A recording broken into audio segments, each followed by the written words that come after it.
All right, and we are here with just Lotus and Skull today. We might have a Ruthless show up a little bit later, but we won't have Raptor with us for sure. He is currently unavailable right now. So, today we've got a more of this episode directed towards me and Skull that we probably could talk on for hours, if I'm not Hell mistaken. yeah.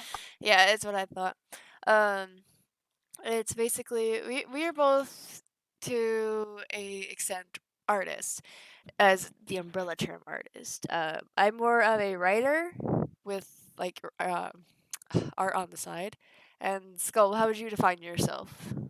The exact opposite, actually. I'm an artist with writing on the side whenever I'm inspired.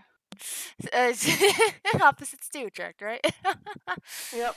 It's more like a compliment. It's more like complement each other. So yes, I'm more the writer and he is the artist. But again, we both indulge in each other's hobbies as well. So,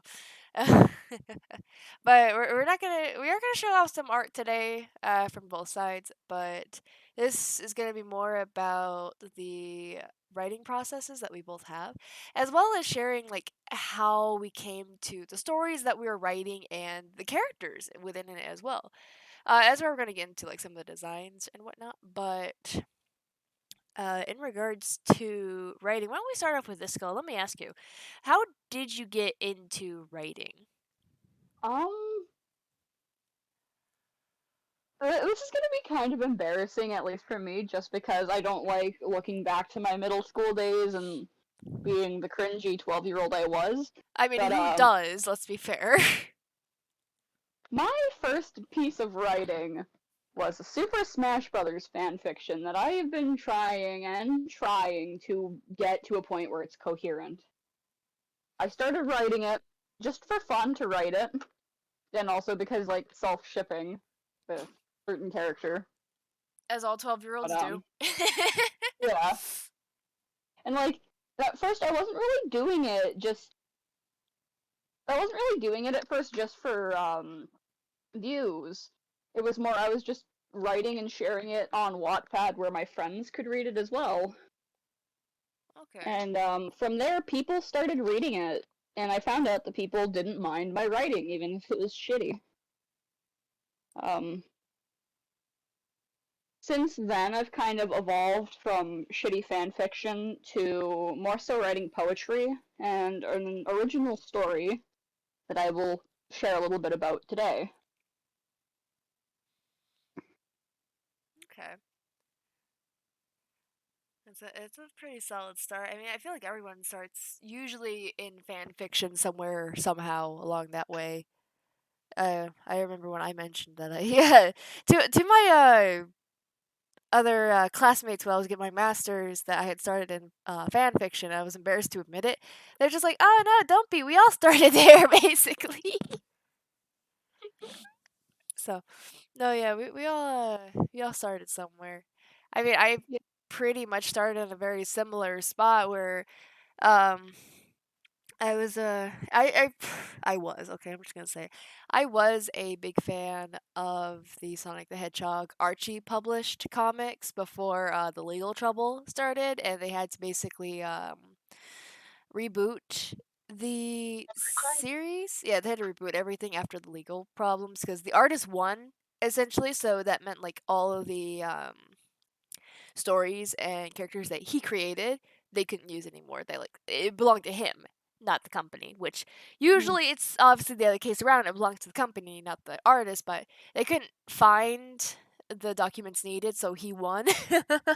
So they had to get rid of all that, which made me sad because his stories were the best and his some of his characters were good too. But I actually started making fan comics about that stuff when I was in middle school, roughly around the same time, roughly. However, when it came to like actual writing, that came probably my junior year when I broke up with. Well, yeah, we had a mutual breakup. I guess is a better way to put it. When we broke up with each other, and prior to that, my ex was just trying to, I guess, hurt me, trying to make it easier, I guess is maybe a better way to put it. Because let's be fair, breakups aren't easy, and I'm pretty sure he was just trying to make it easier to go through with it, but he basically told me that my art was trash. And it's not easy hearing that kind of stuff from someone you were supposed Yeah. to like have your like someone who's supposed to support you and you have like you trust. So Yeah. even to this day, I still can't draw comics. Like I have a mental block at this point because of that, Mm. and I will never get over that. But not long after that, because I still wanted to create, but I didn't know what to do. And then when I saw one of my friends who she usually wrote anyway, like she had been writing for a long time, and I Mhm. asked her like, "Hey, do you think I could do that too? Do you think I could write?" And she gave me the most basic response ever of you can do anything you put your mind to," which I mean, I took it, it worked, I ran with it, and here I am, like a decade later. Pretty much a decade. Oh boy, I'm old. That's. uh, yeah. I mean, I can't really say anything. When I was, I think, like 10-ish years old, I made this comic and I showed it to my dad, and he looked me in the eye and basically told me to my face, "I can do better." Like this, you know, Right. this person I looked up to, right, who did amazing art and stuff. Like, I get where he's coming from because he had more experience, Uh but huh. Ooh. saying that to a small child who's, you know, you look up to them, or you look up to that person as your inspiration for art, only for them to basically say your art's bad and they can do better, is really crushing. So for a while, I tried to completely stop drawing, and I'm really glad that I didn't keep up with that idea. No, I definitely feel that I because just like had to keep we drawing. neither of us would be where we are now would we? No, no, not at all. Um, with writing and stuff, what really inspired me to continue, though, like around the same time, um, Five Nights at Freddy's, the first game had just come out, and all of my friends and I made these little like fan characters, and we'd roleplay Yeah. together. So that's really where my wanting to write picked up, and that continued into around when Undertale came out, Okay. which is when I started and picked up drawing again, Okay. and I haven't looked back since. That's actually really nice. Just, I actually started writing a book. It started junior year of high school. And it took a long time to actually finish the manuscript. I probably didn't finish it till I started my master's program.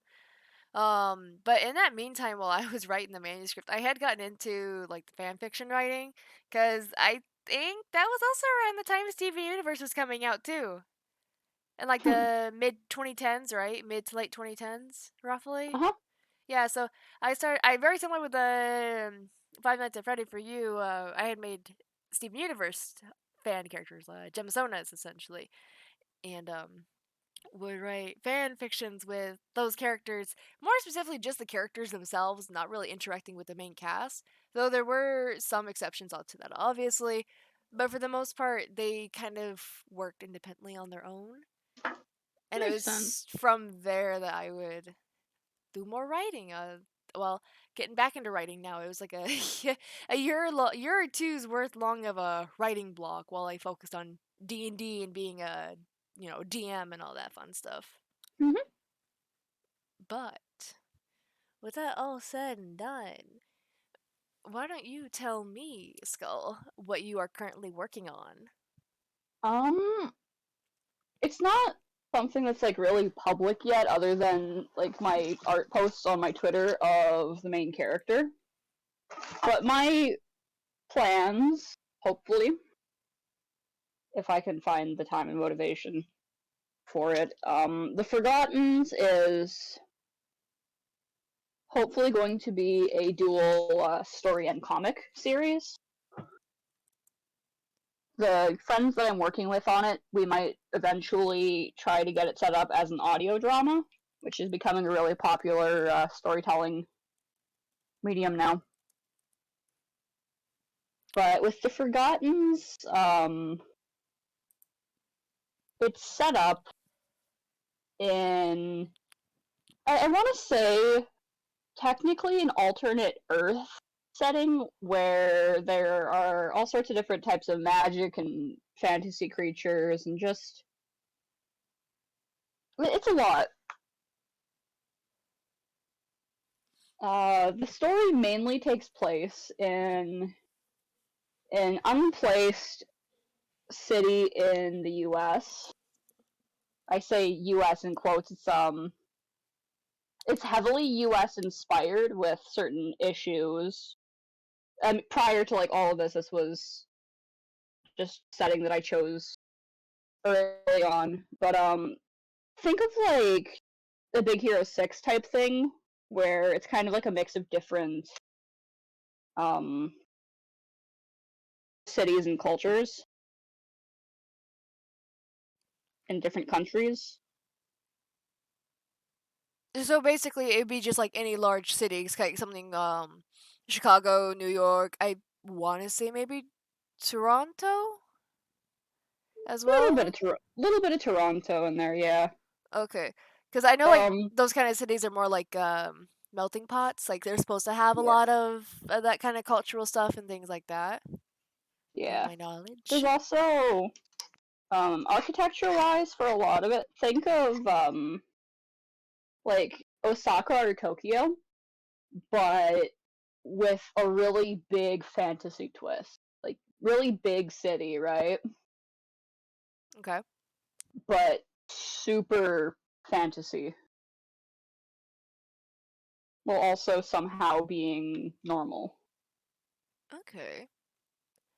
In this universe, I don't know if this is something that's been done before, but essentially, mythical creatures are something that are kind of forgotten to history.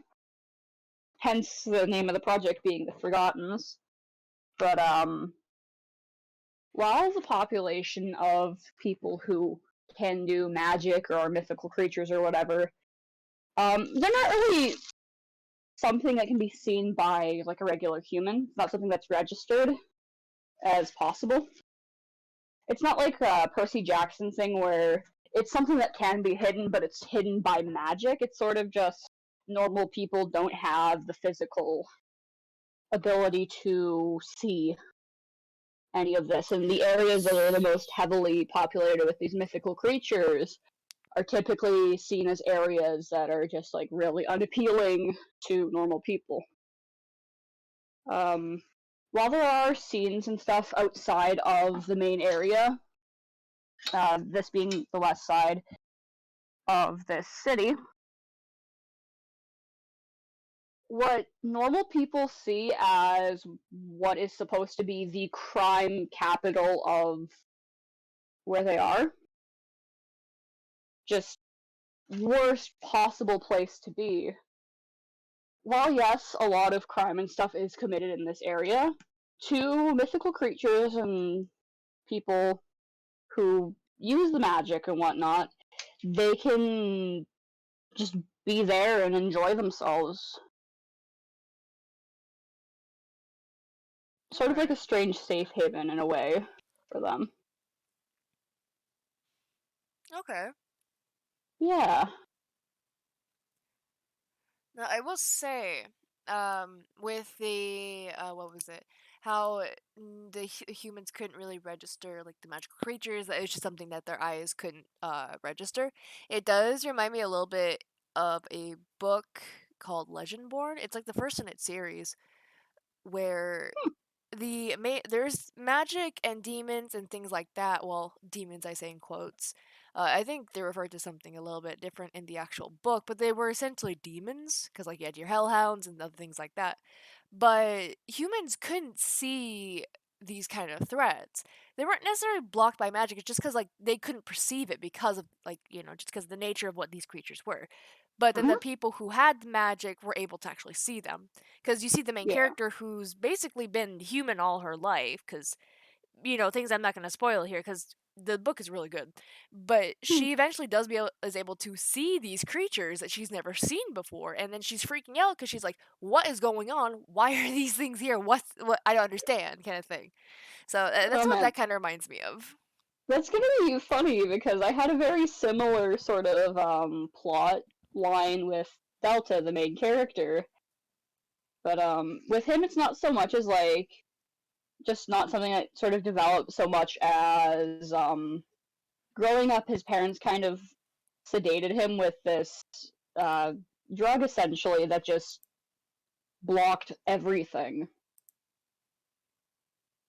Okay, And he was treated differently from everyone else that he knew, and he never really knew why. okay. No, I His world is, with the revelation, his world is going to be completely flipped upside down, and that's sort of where the story is going to start, is around that point. okay. And you still have this pretty much developing too right now, if I'm not mistaken. Yeah. Okay. I'm trying not to reveal too much because, No, no, I get you. um, So to avoid you revealing too much, I'm going to now ask you, why don't you tell me a little bit about Delta? Because Delta is your main character, isn't they? yes. So, Delta wasn't always Delta. Back in 2018, when I really started to focus on this universe a little bit more, I had a lot of people who draw have their little personas or whatever that they draw themselves as, and that's essentially what Delta started out as. Was just it was supposed to be me. He was supposed to be me, but as things progressed and my other friends started drawing their characters as well, we started to develop this little world of fantasy creatures. And the early design and work for Delta was just a lot different, you know. At the time, with our friend group, we were all just calling our characters by our first names. That sort of changed. I don't know when I got the idea, but I got the idea, why don't we name all of our characters after a different letter in the Greek alphabet? I'm sure that at the time there was something more that I had planned with it, but I honestly can't remember because it's been To be fair, I would have 4 probably years. chalked that up to your love of Greek mythology and just like Oh, it seems like probably. Greeks in general and their like lore and history and things like that. That's what Oh, I would have chalked it up to, to be honest. probably, honestly. But that's where Delta came from as a name. Um, I don't have to redact these names, but other characters that are going to be introduced are a lot that are going to have a lot of interest around Delta. If I remember correctly, the names are Alpha Chi Tau, I want to say is the pronunciation, I'm not sure, and Theta, So then, characters each belonging to some of my friends, but but what about the one that you have with Delta in your 2018 and your 2022 references? that that is Alpha. Okay, and isn't and now I want to say if I want to get this right because I remember you talking about this briefly. Isn't he the one inspired by your IRL boyfriend? Yes. That's what I Yes, he thought. is. That's Um, what I thought. yeah. So that actually leads us to how the story sort of started developing a little bit more and why I scrapped the original concept. Um, I mean, aside from, like getting older and being like, yeah, no, this just isn't working as a story concept. It doesn't get us anywhere. But my significant other's love of mafia lore, sort of what inspired some of what's going to happen in the story. And Alpha. is the leader of a massive mafia. So with Oh god. that, it's just over time, Delta's going to be exploring essentially two whole new worlds at the same time Okay. from what he knew. Uh, Delta and Alpha weren't originally demons, and not like religious. With certain creatures and monsters, I am kind of going based off of my own lore just because I didn't want to go, especially with the demons and Didn't you also the. say I you don't want to inspired go it from religious. D&D as well, though? Yeah, I took D&D inspiration. My inspiration is from all sorts of different stuff, Okay. honestly, especially with the monsters. Like, with my vampire lore, I don't want to go just like classic vampire lore, but I also don't want to be like, haha, Twilight Saga vampires, so I'm kind of going somewhere in between. That's fair. Um, with certain characters and stuff right now, I've got a friend who's working on a half-orc character based off of the player's handbook, Okay. which is going to be fun. So going based off of that, we get to start out from, like our Dungeons and Dragons inspiration there and develop it into something unique while also being similar to what's known. Okay. Is there anything else you'd like to share? Um, Not that I can think of really. Okay. Not at the moment. If I was gonna say, like, if anything comes to mind while I'm talking, you're more than free to, like, say something. Oh yeah, Because let's be fair, definitely. I'm about to start talking and there's gonna be no end to it, so, if you want to give me a break, just let me know. Well, I'm excited to listen to this. I haven't gotten a chance to read any of the stuff you've posted yet, but I've definitely been wanting to. Okay, so I'm gonna start with Vanguard because Vanguard is my passion project. It is the one thing that I had been working on developing for the better part of a year now. Um, yeah, probably like the whole of ever since its conception. It's been very hard trying to pinpoint you know, certain things. Because the original idea for it came to me in a dream, where the dream focused on the characters of Ladybug and Cat Noir from Miraculous, but with it flipped a little bit where Cat Noir was this villain who just loved to sing and dance, and Ladybug was just this girl that was trying to like stop him, but he was just always one step ahead, kind of like almost like Batman and Joker kind of thing. Oh boy. And I liked that idea, so I tried running with it. And the biggest issue I came across while I was doing the initial drafting for it was the antagonist's motivations. What drove them to this? Why are they doing this? And so on and so forth. The biggest thing is I knew I wanted superheroes, or at least people with powers, to be almost as common as, well, I can't say as common, but like as part of our world as like queer people would be.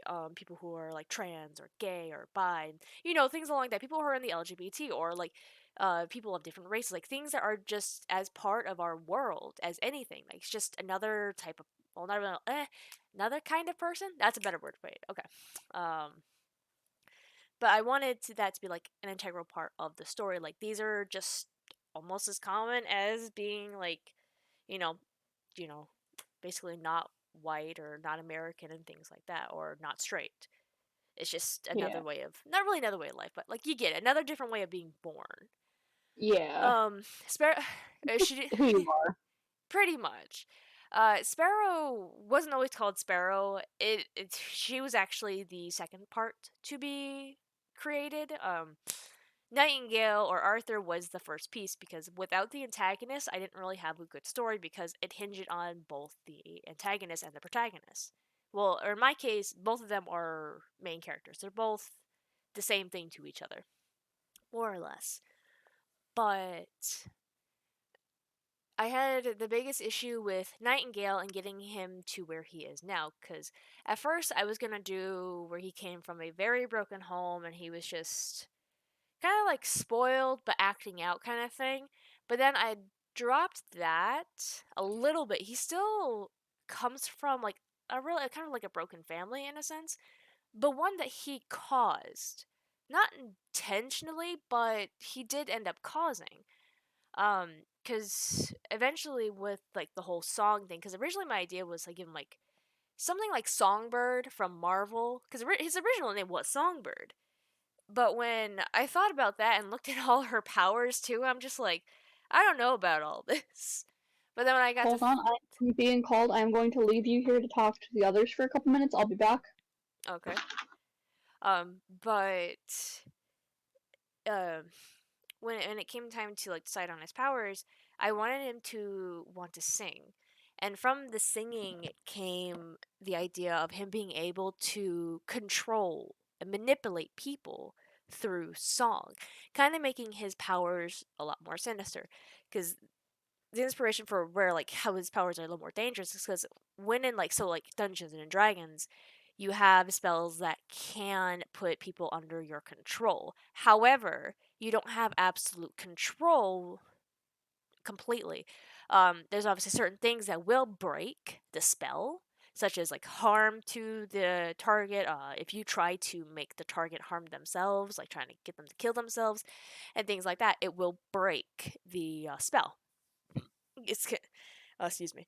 It's kind of those things where mind control is very dangerous, and that's where his power is more developed from is him having a very dangerous power that he was able to use, but it just ultimately kind of backfired on him.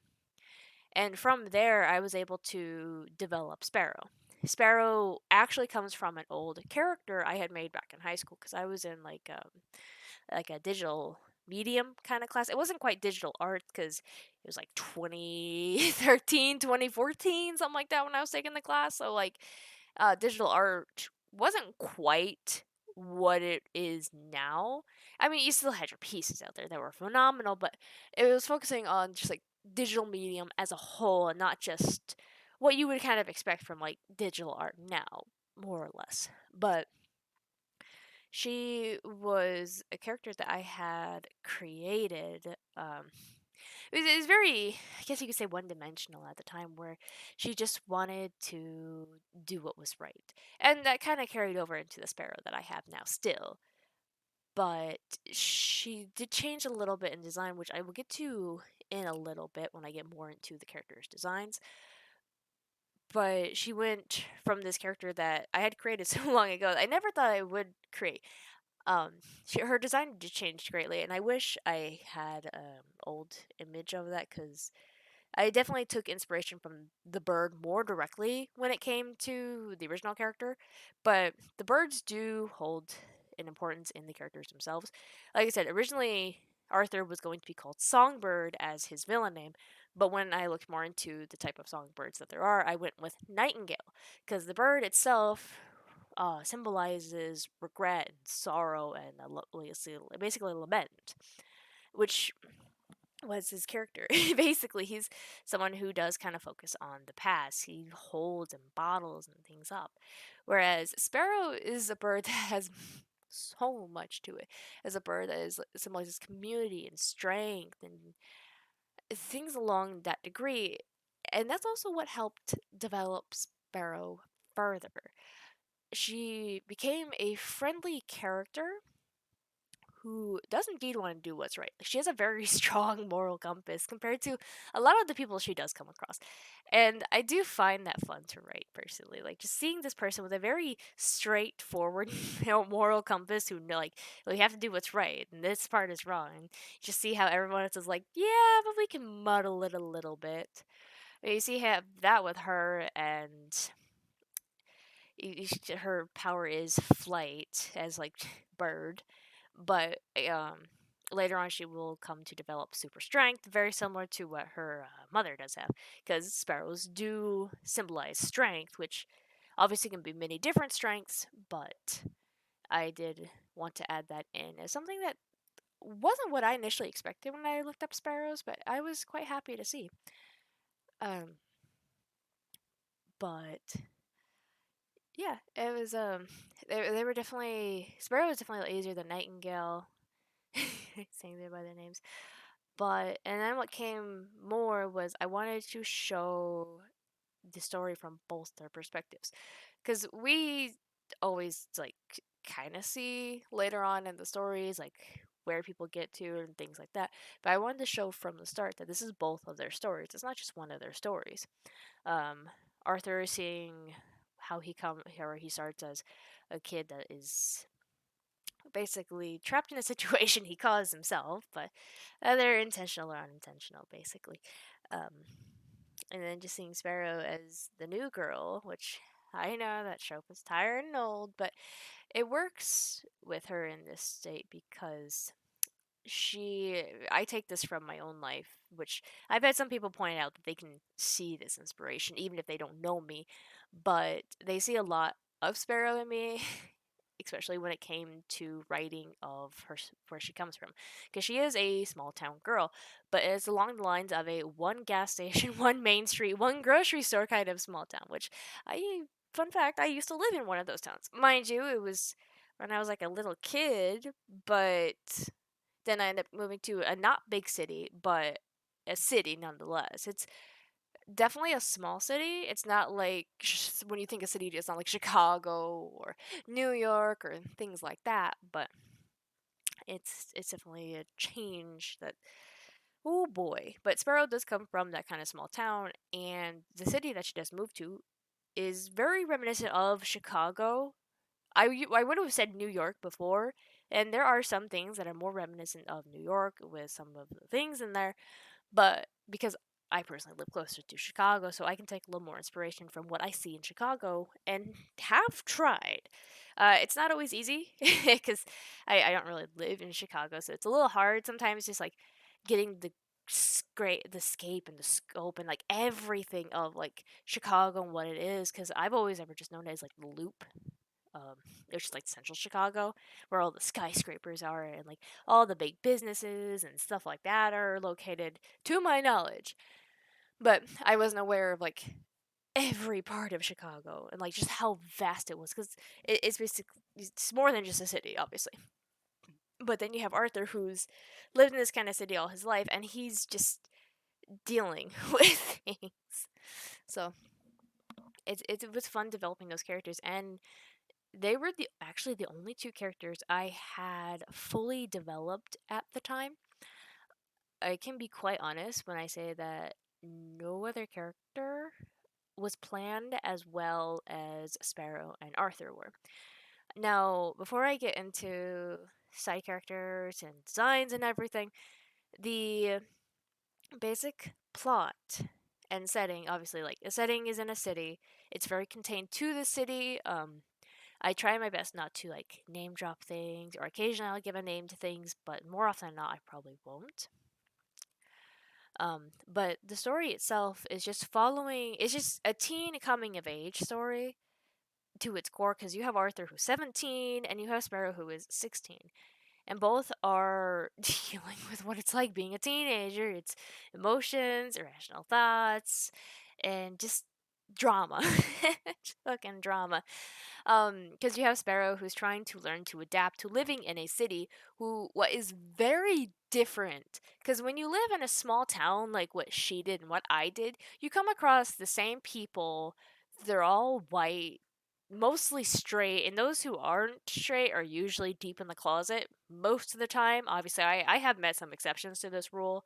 I have some exceptions to this rule in my own family who live up there, but nonetheless, like you still get those very white cishet kind of people who live up there who are very racist. Like I don't say this lightly either. Like they are racist up there, and they have very old-fashioned beliefs and things like that. You still hear words you probably wouldn't hear in a city setting at all, and then when you do hear it, you're like, "What did they just say?" It's oh boy. Welcome back. I'm going into a tangent now about the story. So, but basically like no, Sparrow comes from a small town and she has to adapt to living in a big city like Chicago or New York or Skull for your example, probably like more like Toronto.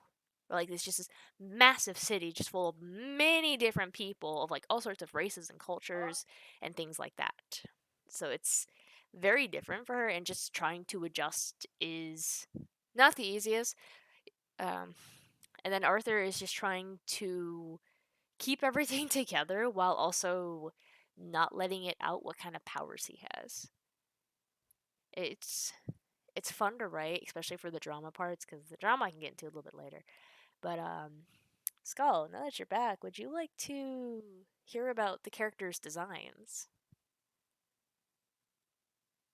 Please. All right. So let me see which one was first up here. Okay, so we're gonna start with Arthur, which I'm pretty sure you've enjoyed that design a little bit.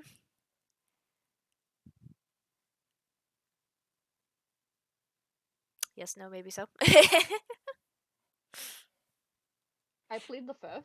Of course you do. Uh, but Arthur is meant to have a very, very simple design where he's supposed to like blend in more with people, where he doesn't really stand out. I'd probably say the big part of him that does stand out is the fact that he's got like a whole bunch of like hair on his head, whereas like his sides and the back are shaved, kind of like a shaved pixie haircut. I see. Yes. I mean, he's also got like the normal, boring brown eyes. Like, obviously, like maybe like the blonde might stand out a little bit because I don't know. You get a whole bunch of different colors, but I don't know. I've always found blonde to be like one of those colors you can pick out in a crowd very easily, just because it's very different. That and red hair too, or gingers too. Gingers too. Ooh. Anything that's not like anything that's not brown or black, you can easily pick out of a crowd. Yeah. Yeah. Especially if people want to go with those crazy hairstyles and hair colors and things like that. And then yeah, it's that kind of thing. But then like his overall wardrobe is very You much what you'd calling me find on a out? teen. A little bit. Uh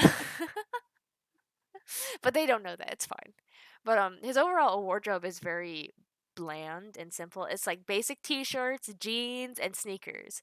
Like what you'd find on your basic teen that doesn't care about fashion and things like that. And the colors are very neutral, again, to like um blend in. Like he doesn't stand out. Like if you were to look at him, he would very much just blend with the crowd. Minus his hair. I think his hair is like, again, his hair is like the one thing that stands out as being different. And like it's even then it's really not that different. But when just like looking at him as a whole, it's the one thing about him that does stand out. Makes sense. And Sparrow is kind of on the opposite. Now, I hate this because people do say that Sparrow looks a lot like me, which wasn't my intention.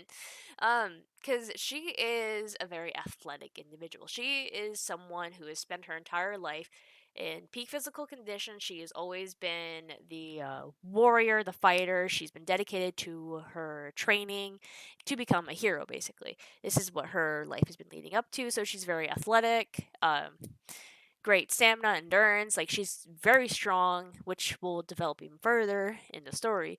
But I also wanted to give her clothes stand out more. So in addition to having more athletic gear, or at least more like athletic styled clothes, I want to give her like more brighter clothes to like contrast with Arthur, who has more neutral colors to like blend in with everyone. Sparrow would stand out. I know with a lot of athletic gear, because I work in an athletic gear store. A lot of the stuff is usually neutral colors. You see a lot of blacks, whites, and grays, but every so often you do find color, and I it's probably just with the brand I work with, but I want to give her more color. So in her more official artwork for her, I gave her like an orange top because orange is something that does mean like energy and passion and things like that because it does have red in there, along with yellow because yellow is that energy and red is the passion. And then her pants were like I went with white more to contrast with the black circle behind her, but I gave it like a weird little design with again, like red, orange, and yellow lines because they're very warm, bright, pop kind of colors that like you just kind of like drawn right to her because of the colors. Makes sense. Yeah. And then her shoes I was complimented on for how detailed they were, but they're actually modeled after the Adidas Ultra Boost, which to my knowledge and what I have been told because I work at Adidas is some of the best running shoes that we have. But I think they only say that because the price tag is like $200 for these bad boys. Well, Mm. 180 to $200. It kind of depends on which kind of Ultra Boost you're buying, but nonetheless. So Sounds like any shoe brand, honestly. it really does. Like, It's like, here, this is our best one because it's the most expensive. I mean, though, to be fair, I have worn Ultra Boosts. I have a pair of them, and, like, they are comfortable. I can't run because of my health, but, like, I think they're comfortable and they're fun for walking. But I've never ran in them, so I can't really say anything. Um, but no, yeah, a lot of her clothes are modeled more after Adidas clothes, just because I work in Adidas. So it's something I'm a little more exposed to. Like, I'm sure if I were to work in like in Nike or something else, I'd probably model the clothes more like that. But she's also a runner, and Adidas is more of that brand that does focus on those very kind of like I guess you niche sports, the running, soccer, baseball, tennis, things like that. Whereas you have Nike, who's more like basketball and football, like American sports essentially, kind of I thing. wouldn't say baseball is like a niche sport, honestly. Yeah, but like, well, It's no, pop it is so many different popular. sports. I don't see too much like baseball gear per se for us. Like I've seen baseball cleats, but I haven't really seen anything else besides the baseball cleats. But then again, we're like a small outlet store, so who knows? Makes sense. Yeah, but oh, this didn't do it right. All right.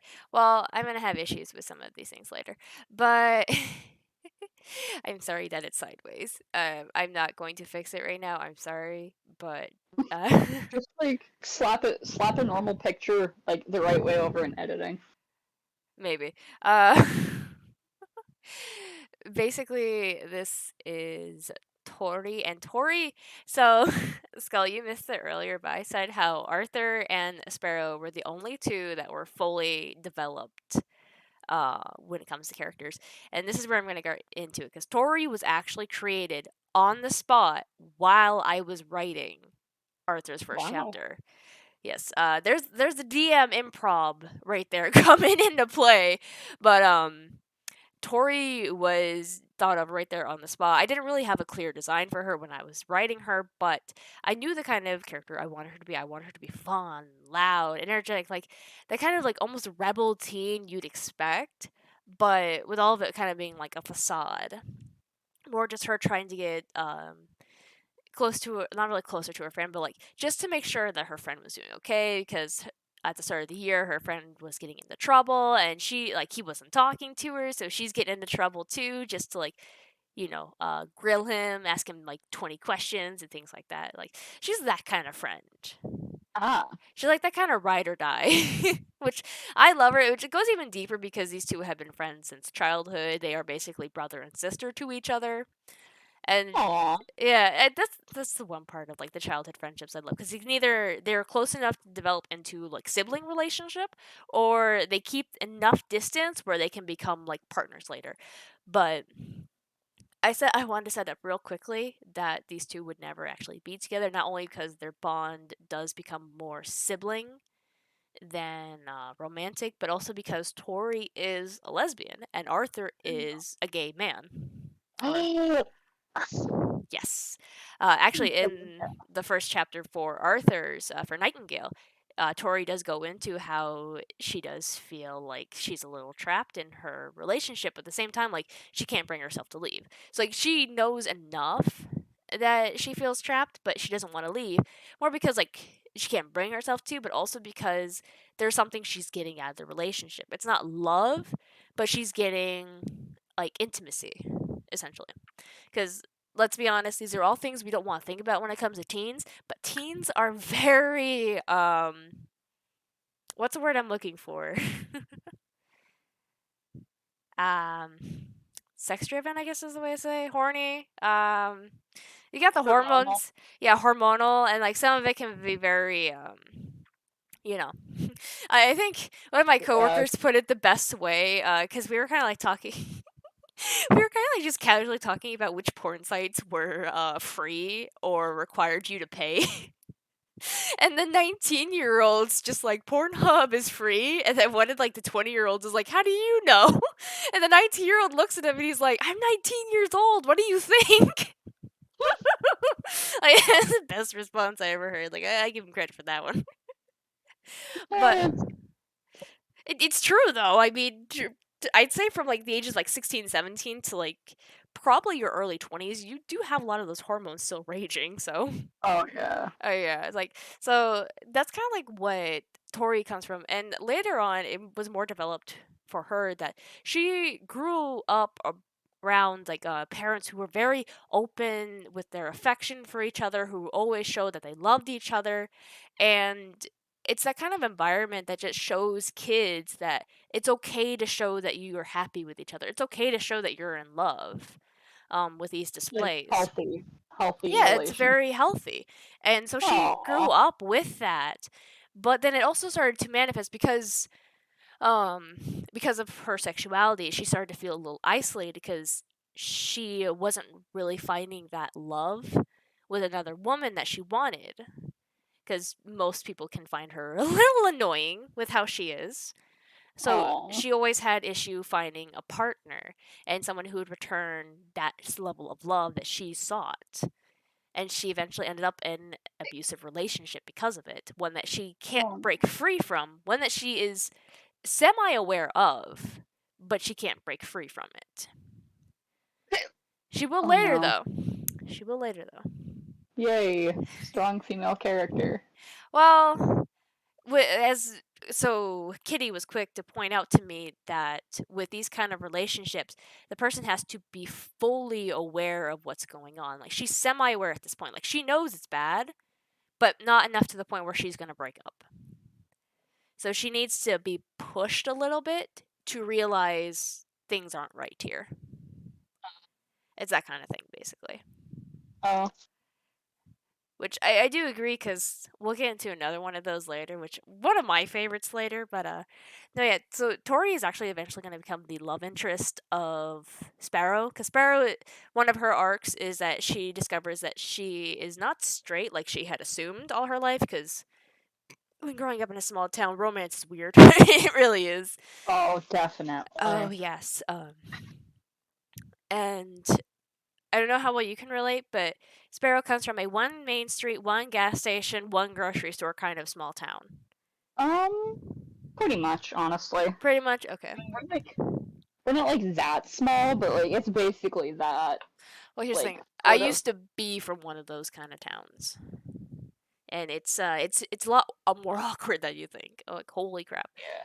But okay. Well, all these are gonna be on the sideways. I'm gonna try and like fix these while I talk. So just bear with me. It's gonna be You have fun. that multitasking skill. Multitasking. All right, but the next one I want to introduce is Hans, and this is the group of characters that inspired the name for the series, which is Vanguard.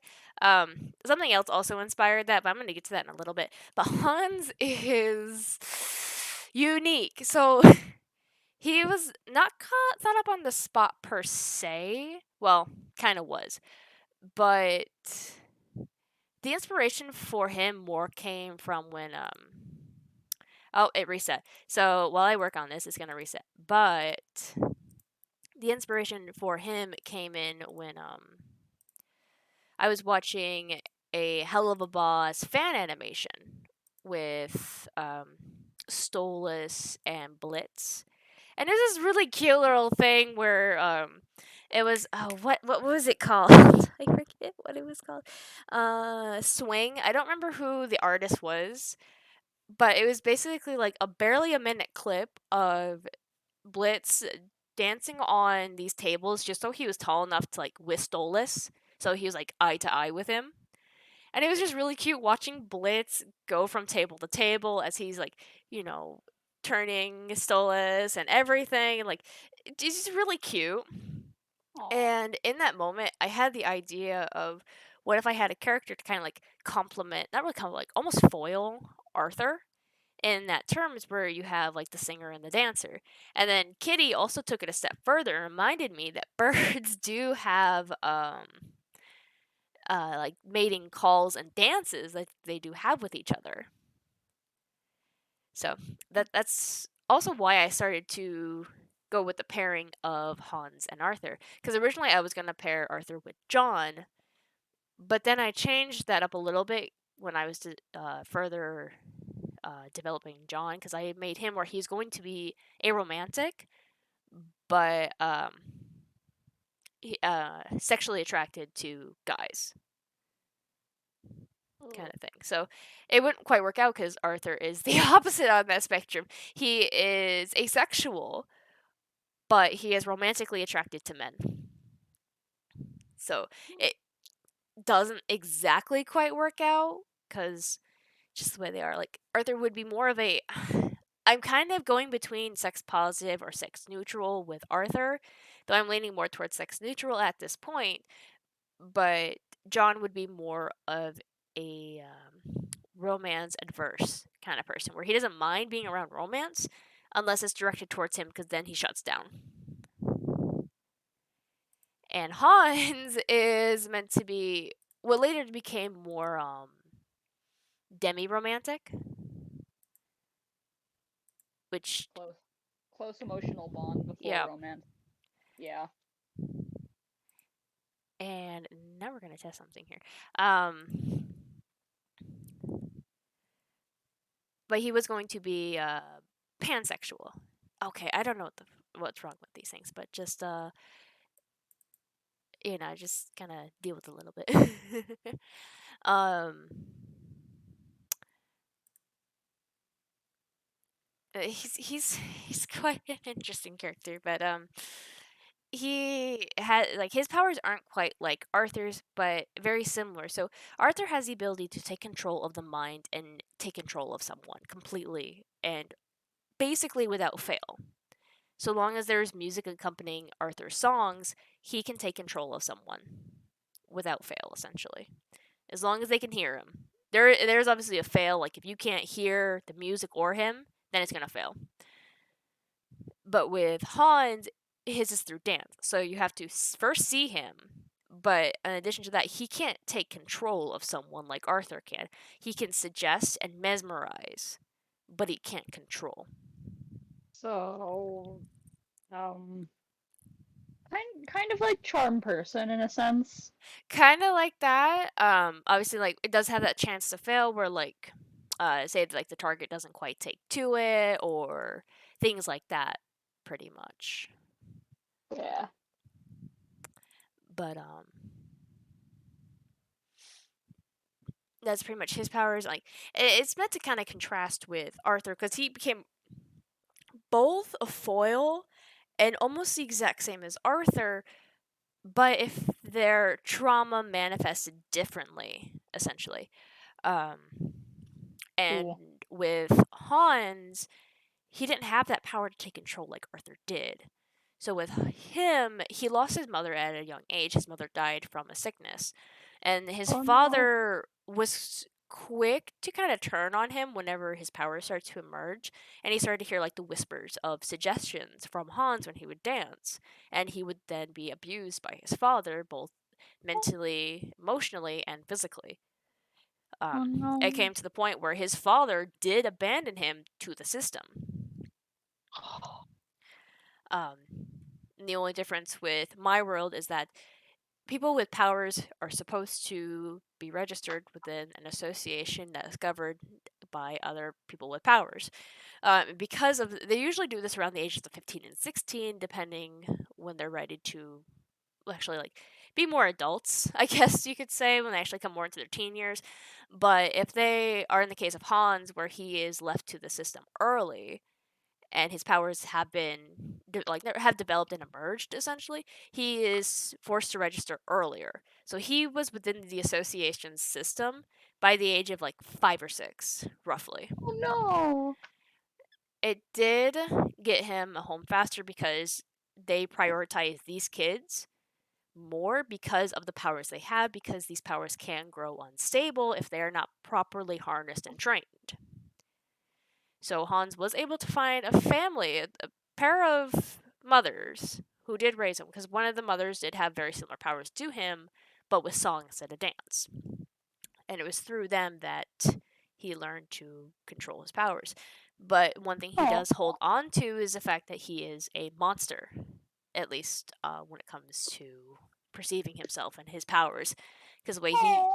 Yeah, there's some things we can't get rid of, and just the way he sees himself is his powers could influence people. He can get whatever he wants, and like these people would willingly give it to him if they accept his mesmer, his like suggestions and things like that. So he does later see himself as a monster too, but in the case where it's different from Arthur, it's more of if they see me as a monster, I will show them a monster kind of thinking.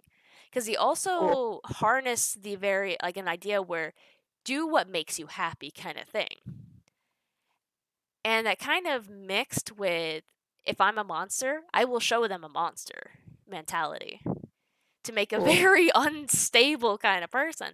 Because this is someone who lets people in close enough to where he can easily like just talk about what happened to him in the past. Because like it's in the past, he's let most of it go, except for obviously the monster part. But he just doesn't let people in that close where those bonds can be established. The only exceptions are with his mothers because he's been with them since he was a kid. There was like a more like a better Makes chance for that bond to develop essentially. And they've obviously shown that they love and care about him and helped him nurture essentially, help nurture him. sense. But when it comes to his peers and new siblings that come in, because he does have a pair of other adopted siblings essentially, because Yeah. his mothers are essentially registered within the association as a foster family. So they will take in more kids with powers similar to the parents to help them grow and develop and things like that. Mm-hmm. But Hans does not let other people in that easily. Oh, And when he does start to let people in, he starts to panic and freak out, because thinking it's just it's foreign. it's foreign. And when he does like start to recognize it, he starts freaking out. Like, I can't, like, this can't be happening. I can't allow this to happen. Why is this happening? Kind of thing. Like, I'm a monster. People shouldn't be getting close to me, kind of thing. Oh. And it's gonna get really bad with obviously like him being pansexual, he's attracted to all genders, and also being the demi-romantic, he'll only get close when there is a strong bond established. And the way it's set up right now in my story is that him and Arthur are going to be getting closer. Arthur is not being entirely truthful, but he's not going to be with anyone except for Sparrow later on. But from what Hans will see and how the two will interact, they will get closer, and what was started off as a sexual attraction for Hans will become romantic as well. And when he starts Ooh. to realize that he's actually falling in love, something he didn't think he could do because he would have thought he was a romantic, he's actually falling in love. And that's going to freak him out because he's never felt this way and he doesn't want to feel this way because he doesn't want to let people in that close. He doesn't want to like surrender that part of himself, that vulnerability. Yeah. Yeah, so he comes off as very um predatory pretty much when you first meet him. Um Soul basically said the same thing how when they were reading what was it? I think Nightingale 4, chapter 4, that Hans came off as very predatory. Even Kitty was quick to point out that, like, in terms of like birds, with how this thing is going, Hans is very reminiscent of a hawk, just like Mm. that type of predatory bird. Oh boy. Yeah. So, and with the design I gave him, Kitty helped me out with the hair because the hair was one of the hardest parts for me to design for him, and it was more like this messy short cut, kind of like the basic boy cut but messy. And I don't know how I got to the clothing design, but I think it's more because like something I've seen before, and I also kind of looked up like some teen fashion for boys at the time too. And I saw this look where you had like the hoodie underneath, and then you had like a jacket over it, and I'm like, I can see as someone who wears hoodies and like the jacket with like because it's the story starts in like roughly October, so it'd be getting cold and things like that. So like the jacket over the hoodie just adds more sense to it. But even Mm, in other depictions I've made of him, he's wearing something of a hoodie. So it just kind of became something that's a part of the character. mm, And personally, mm. I do like so. I am just going to reset most of this.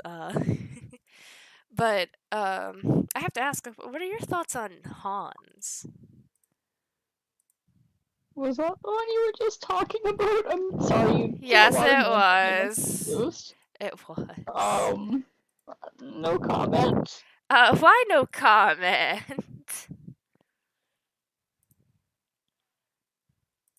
Does it hit a little too close to home? A little bit? Okay, fair enough. Alright, well, the next one should be a nice little break. Okay, well, hold on, can It's, I? I don't say like hitting close to home so much as like soft spot. Oh, I see, I see. Oh, I found something. Here we go. Okay, that works. Don't mind me, I'm a little stupid. That's the one the uptake. Alright, well, the next one's gonna be a very easy one for you to digest, darling boy, and that is Milo. So, Milo's my personal favorite of the side characters I made. So his basic backstory is he comes from a a partnership with his mother and father where it ended in divorce, and his mother won custody of him, and he was an only child for a long time, and his powers developed while he was fairly young, about 6 or 7. He has the ability to speak with animals, and it was pretty much just him and his mother for the longest time until his mother did start dating and did meet someone who pretty much shared her love for animals, and from that common ground, they were able to find more about each other that they loved and did uh, get married eventually. So Milo became the eldest child to this guy's basically 3 daughters. So it was a family of like his parents, well, his mother and his stepfather, and then his new step siblings. And then on top of the step siblings, he later got, I think, 3 half siblings. So then he became the eldest of 7. Milo has like a massive family because on top of the children, he pretty much has to help watch over. He also has a bunch of animals because his mother is a vet and both his parents do love animals. And also just because his own ability to speak with animals just kind of makes things a little bit easier. They did have about, I think it was what, 8 dogs, I think 2 or 3 cats, and then a bunch of small little caged animals like rats, rabbits, and that kind of thing. And he's probably the most well adjusted out of all of them. There is a fair amount of stress put on him just being the eldest, but at the same time, he has a very laid back kind of personality to an extent, though he does get angry and lashes out at certain times, but for the most part he's a very calm, collected, and just very well mannered, I guess is the best way to put it. But when it came to his design, I wanted like a bit of like a shorter haircut for him, which I feel like I managed pretty well with what I had. Um, the flannel, just because I don't know why, but a lot of like country boys seem to like the flannel. City boys too, but I see a lot more with the country boys, but they're always wearing flannel, and these are the type of boys I'm more like associating with like farmers and things like that. Because a lot of my family who are country boys, and live up there and do their farming and all that, they do wear a lot of flannel, so that's where I put him in the flannel with like just the basic t-shirt underneath. He is someone who does not give a shit primarily about gender. He does associate as a guy, so he is cis male, but he is also more than willing to wear jewelry, especially animal themed jewelry. He does engage with his step siblings with like painting nails, doing makeup, and things like that. He's kind of like bonding essentially, like keeping the family together, just trying his best to be that older brother while also doing his other duties. So he's a very busy person for the most part. Um, but yeah, he's probably the most well adjusted one. But one thing I also really love about him is that he is a romantic asexual. Because one, I wanted more representation for that kind of stuff in my stories because we just need more queer representation. Would you not agree, Skull? I think I've lost him.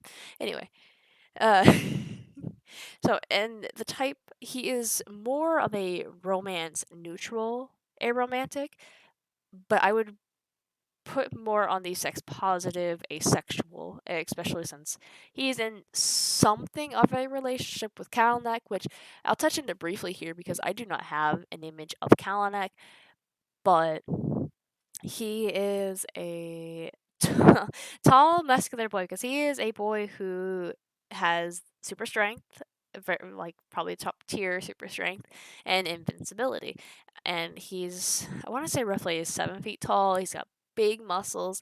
Kind of think like how Louisa, to really show that her powers are like super strength, she's very bulky and muscular, but at the same time, she's also still feminine, mind you. So not quite the same, but it's a very similar design element where Kalanick has a bigger frame, more muscle to him, just because he has the super strength.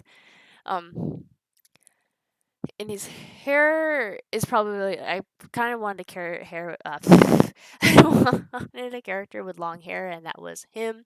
So he has long, kind of like red hair, like red ginger hair, and is I want to say I want to try and go for more of an Irish, Scottish, kind of like somewhere in there. I can't really pinpoint where exactly I wanted him, but I wanted him in that general, can't say general area, but like something in those areas. Like I said, I haven't quite decided where exactly his heritage does lie, but I wanted like some elements of that to peek through a little bit. And also to give him a little bit more of a difference between the others. And he's in something of a relationship with Milo, starting this out.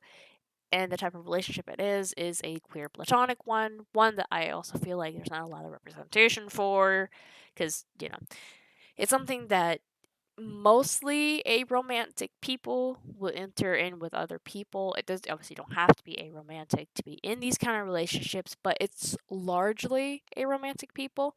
And it's basically the point between friendship and partnership where you care a lot about a person to where it transcends friendship, but there isn't quite those feelings and commitment per se. Like probably say more feelings and attraction, and sometimes commitment. It kind of just depends on the person.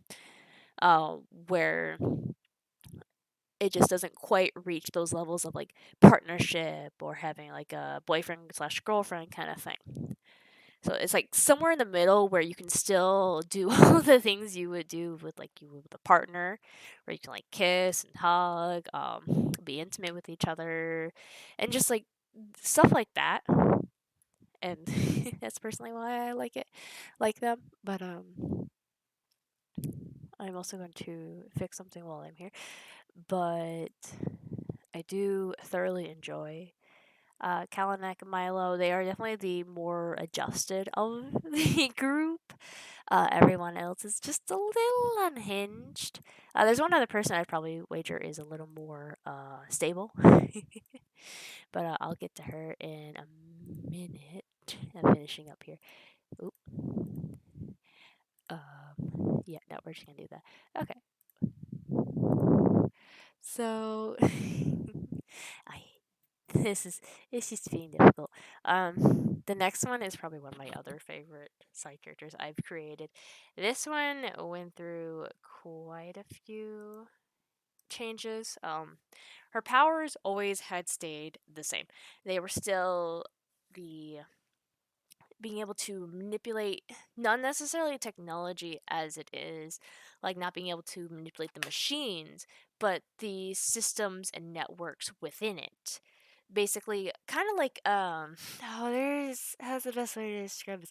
Kind of like from one of the old Fairly Odd specials where Timmy went into the internet and he was able to basically like surf the web essentially.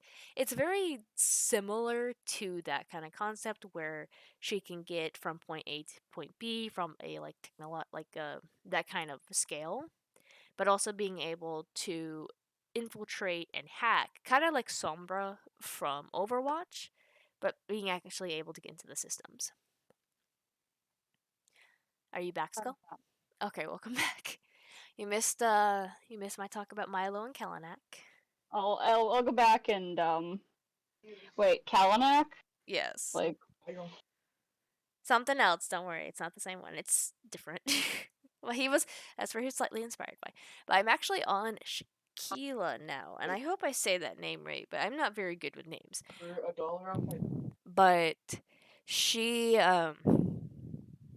she changed quite a bit because the original like, design concept was she was gonna be a little bit more shorter and a little bit kind of like Tori. She had a little more weight on her, but then I started thinking about how like most of these heroes who are in active jobs and on the field basically are more fit because they've basically been training for this kind of thing. They have to be somewhat capable on the field to be able to better defend themselves and fight and whatnot.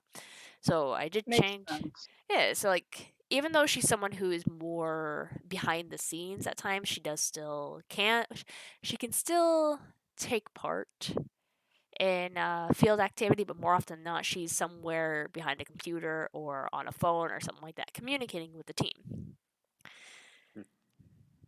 But I really love her design because she really screams the punk rebel kind of thing. I was originally looking for fashion for like young black teens because she is they've all got like some sort of like ethnicity to them. Hans is supposed to be more Greek in terms, I believe Greek is what I was leaning more towards for him. Tallulah, I'm still not quite sure because I'm still developing her design, but she does have more olive skin. I don't know where she would fall exactly for that. Both Kalanak and Milo are pale boys. Like I said, Kalanak's supposed to fall somewhere within like Scottish, Irish, somewhere there. I haven't quite decided on which one exactly, but somewhere around there. But Shaquilla is was always meant to be black, and I wanted to try and show that a little bit with the design because I know everyone dresses differently. Like some like white girl will dress differently than like a black or Hispanic girl, or sometimes I do dress the same. It kind of just depends on like friends and environment and things like that.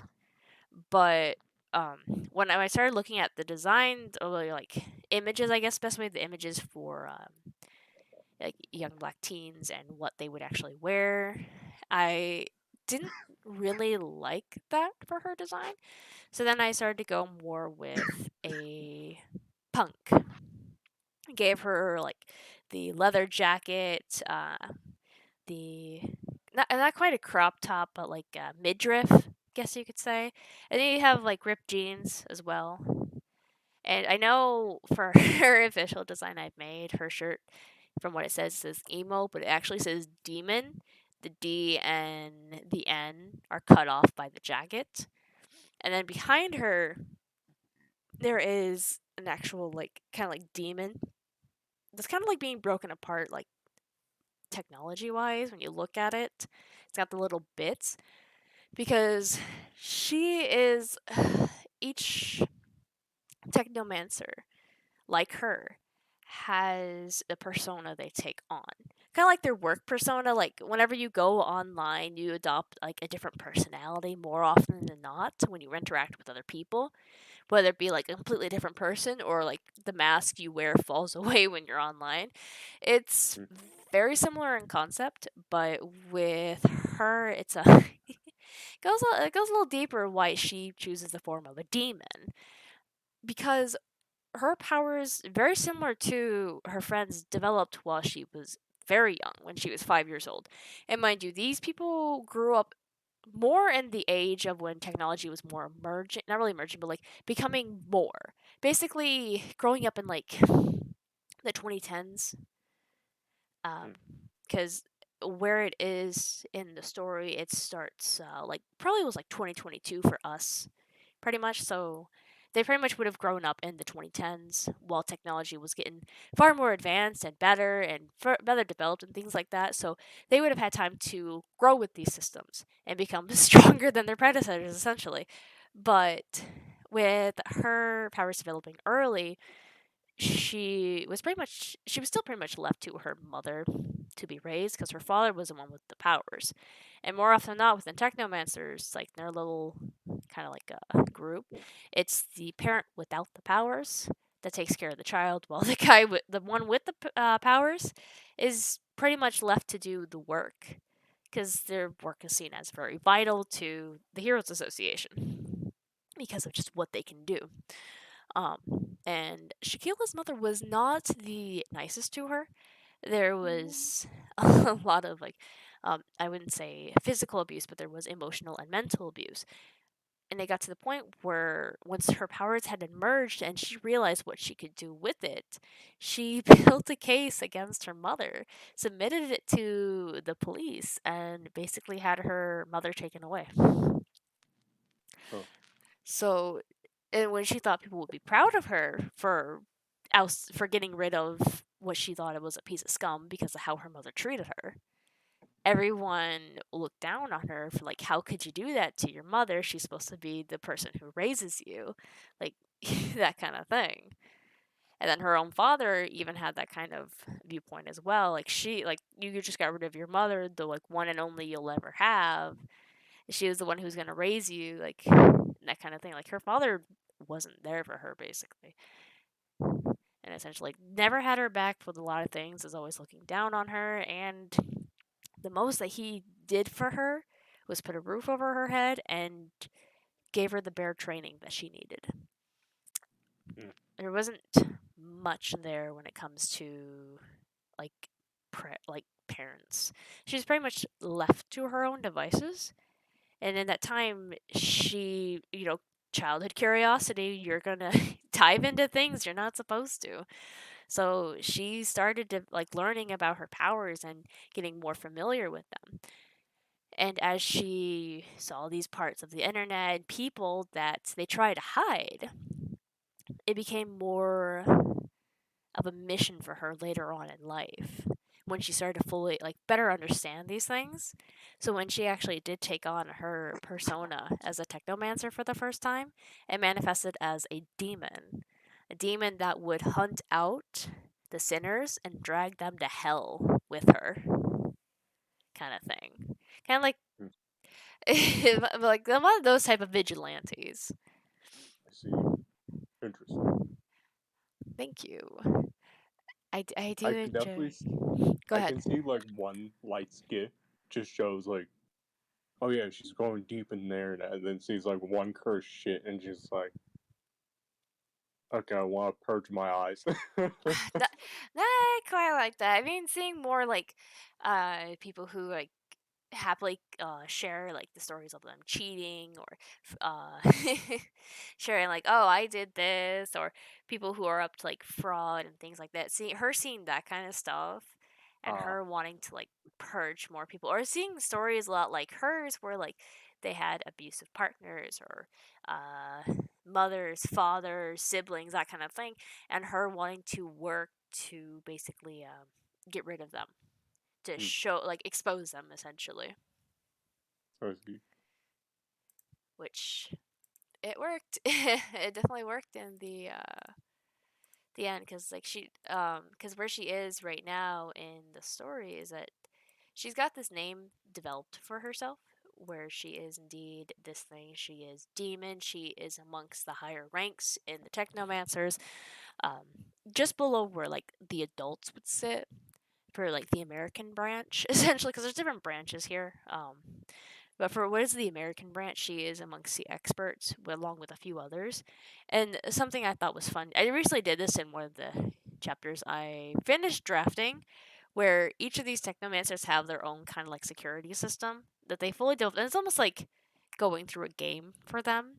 but each of them has their own little security system for their own little computers and phones and things like that. And hers is literally like Dante's Inferno, but like modified. So I do greatly enjoy her character. I find it a lot of fun. And Ruthless, you're not getting a name on this, but I put your icon on here. But Oh, Sheila, right? for That Chiquilla, was Sheila. for Chiquilla, yeah, that was her. I definitely like her the most just because like her motivations. I love her design. Her design's probably the biggest thing I love the most. I love the demon that she has. Her design itself. She's also got um markings on her, and this is something all technomancers do share.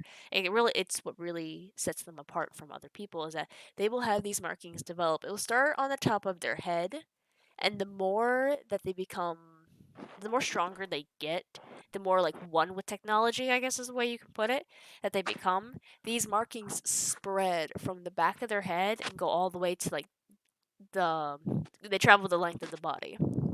And for Shakila, hers goes probably about to her torso at this point and along her arms. So she's pretty far along when it comes to some other people, but she's still got a lot more she can learn. Loki, she kind of reminds me of Artificer. Kind of, yeah. Artificer, but less, like, more background. Just be like, okay, let me get in your fucking bank accounts or let me Like spend some time. it's funny because when I do introduce her, that's one of the things that she's quick to point out is that like we're all dangerous in our own ways. Cause like Kalanek has super strength, and she points out that he could easily snap someone like a pencil with his strength, and how someone like her could hack into nations and destroy them from within. So yeah, no, she was quick to point that one out too. But the last one for the Vanguard I could share is Tallulah, and Tallulah is probably the least developed um amongst the group, just because there's just not a whole lot there for her. The best I can say for her is that she's one of the better, like well-rounded, I guess you could say. She's not the one that has a traumatic background. She's along the lines of Milo and Kalanak, who are the level-headed ones, and I say that with a quote for her because she's a little unhinged. She's Tory, but with powers, and knows when there's a line, knows when to like kind of stop, essentially. But she's very wild, just loves to be free. Essentially, she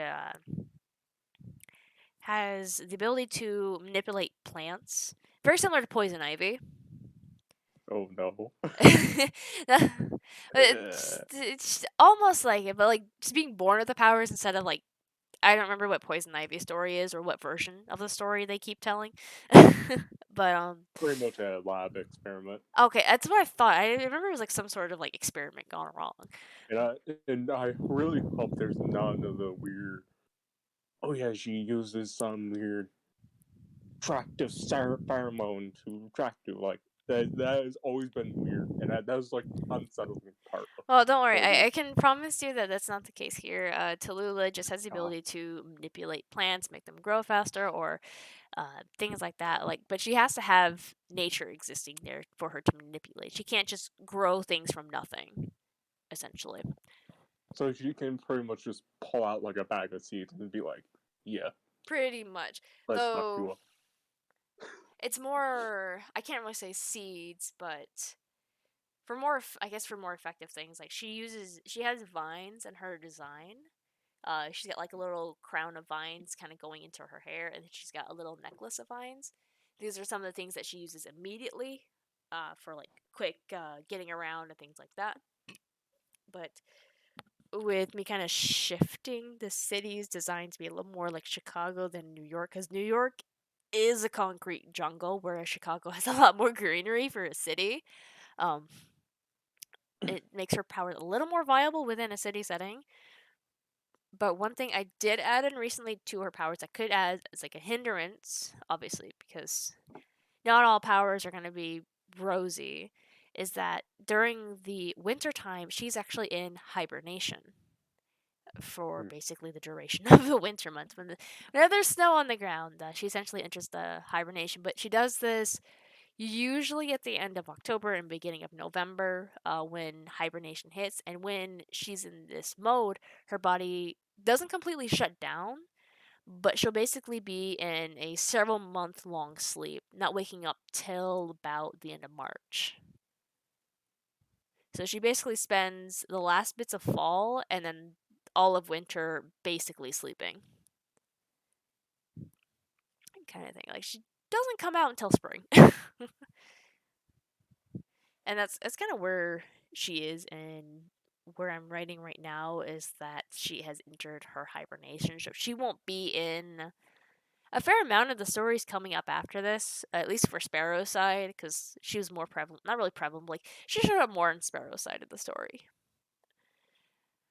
But it's also why I say she's not as developed either, because she's being taken out of commission too, which is also my way of saying, I don't have anything for you, I'm sorry. But I do enjoy, like, her design and her as a character, because it's basically Tori with powers, but also not at the same time. Hmm. Again, I do enjoy her. If I hope to maybe develop her further once I get out of, like, the hibernation months for her and actually do bring her back. I am thinking of giving her something of a romantic uh plot. And I know I've been saying her this entire time, but she is indeed non-binary, along with most of the cast too is queer. I think the only one who isn't in the side characters and of the main characters that isn't queer is Shakila. Shakila is probably the only one that is straight. She's I guess the best way you can describe her, she's the token straight person. Token street person. Straight person, yeah. Like, you know how you have, like, a group of queer friends who are, like, somewhere on the spectrum, and then you have that one person that's straight. That's Shakila in Yeah. this. Yeah. Actually, Mm. I think I used to be that person for like a long before. It's fun, isn't it? It was like I felt like, and also there was like during a time when I was like I've unsure. never had I've never had that, but I have been the gay friend before. We're flipping the script here. Instead of having the token gay, we have the token straight. And that is Shakila for them. Shakila is the token straight. Though I am planning where she does start a romance with a trans man. Ooh. Yes. I'm actually looking forward to that one. Um you might see it well, I can't say soon, but, like, I'm writing it soon, so I look forward to it. I'm But excited to see that. it's pretty much I'm all gonna of have them. to I'm Go. gonna have to like go back and listen to this episode because I kept getting called away and I wanted to listen. You're Like good. I'm full on like ready to throw something across the fucking room, like flip tables. I am kind of mad, honestly. I don't blame you. Well, hopefully you'll be here for Otherworldly. I do wish you could have been here for more for Vanguard. Um, the most I can say right now is I can share what I plan with Vanguard very easily.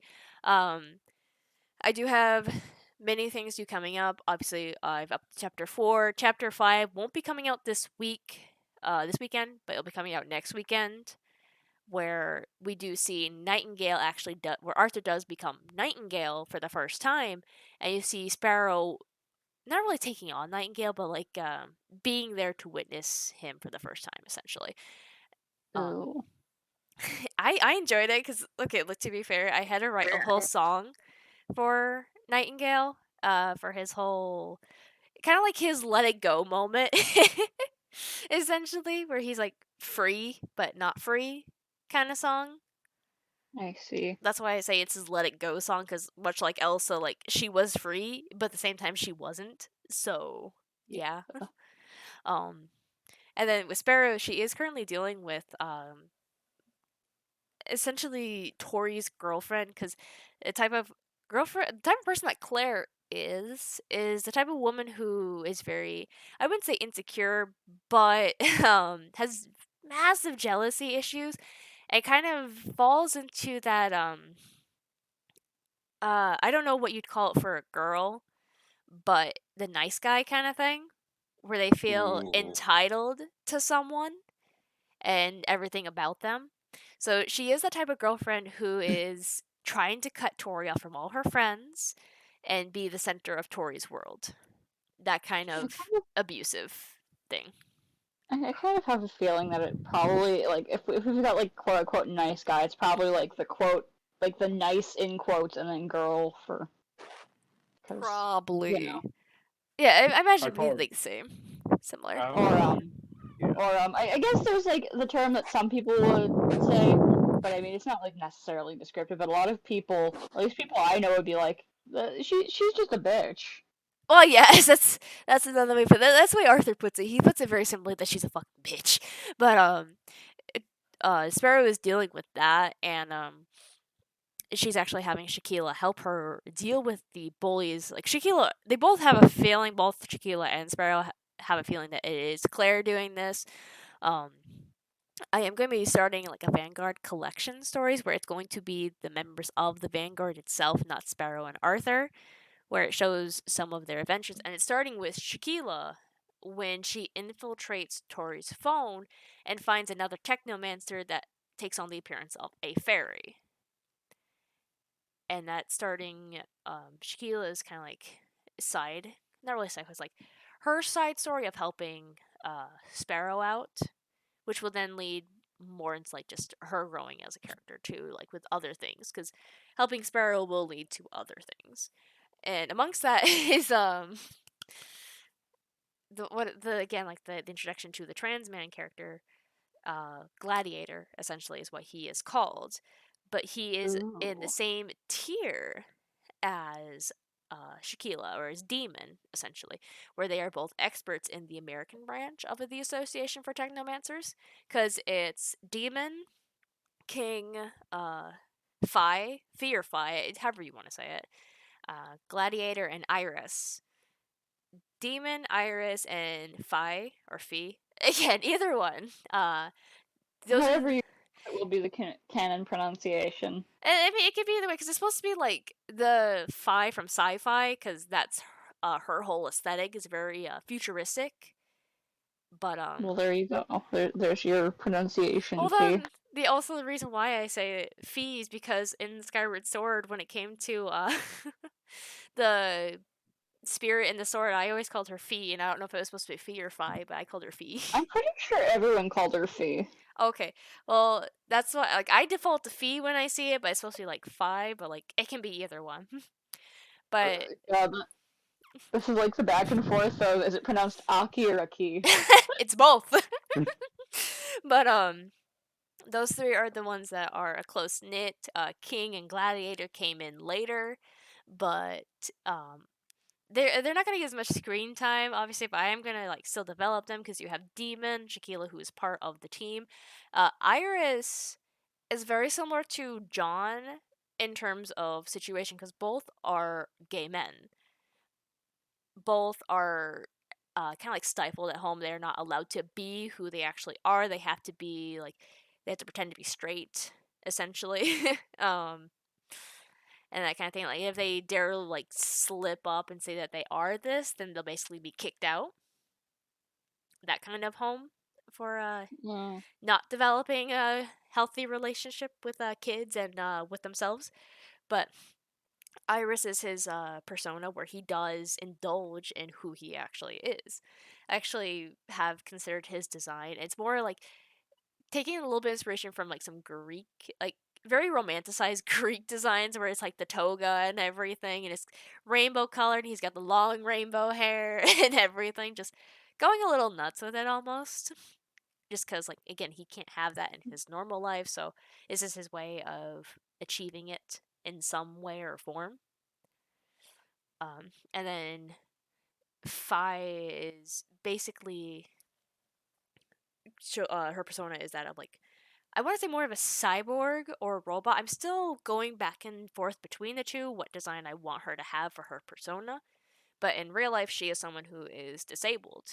And very, I guess, I have two characters like this, both Sparrow's mom and Fi, where they are both wheelchair bound. They are unable to walk. But with Fi, she hasn't been able to walk since she was a kid, whereas Sparrow's mother was shot in the spine while on active duty, basically paralyzing her. So Yikes. yeah, that's a big thing for Sparrow's mother, and it's also why she's more of a helicopter parent when it comes to Sparrow's well-being. It's kind of easy to see. Kitty saw it almost right away when it came to how Sparrow's mother kind of like governed her essentially, and just how she acted around Sparrow is very helicoptery. But no, it's that kind of Mm. scarred her, and she wasn't able to get to a healer wasn't able to get to her in time. So then the injury became permanent. Yikes. Yeah, so she's basically paralyzed from the waist down, and but then when we get to the other two, King and Gladiator, I don't have much for King. I just wanted to like kind of give another person in the like the hierarchy for expert for like the American branch here. But Gladiator will get developed more because he got mixed in with Claire and the fairy because they had contacted him asking him for help with dealing with another technomancer and kind of lying to him and not giving him the full details, like most people will do. So, Ah, yes. yeah, so when Shaquilla does find out that it's Gladiator, which doesn't take much, mind you, she does set up the trap for Gladiator and the fairy.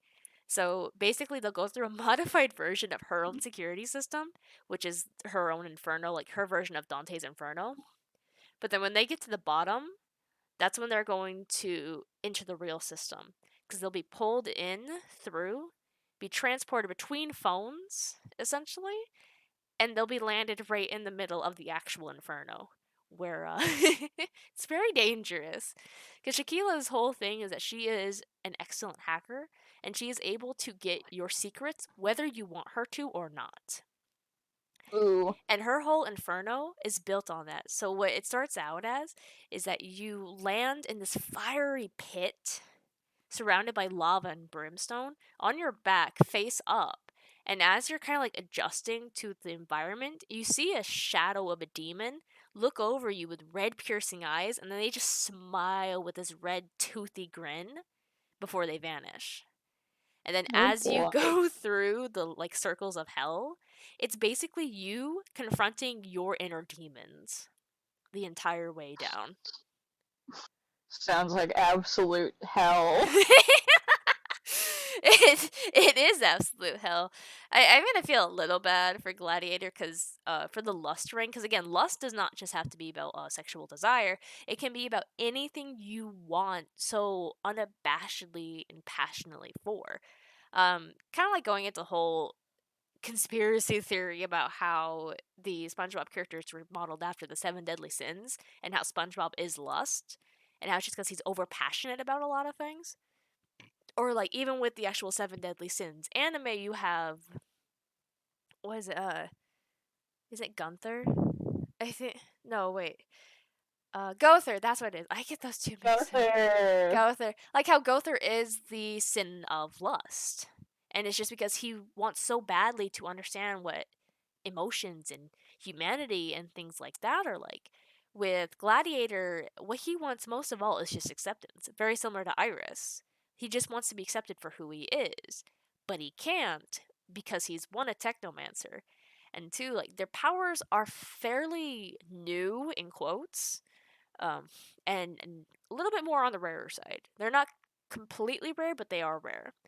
So it's kind of like a scene like you have to reproduce. You have to have there has to be more of you in the future. Like we can't lose this power, kind of thing.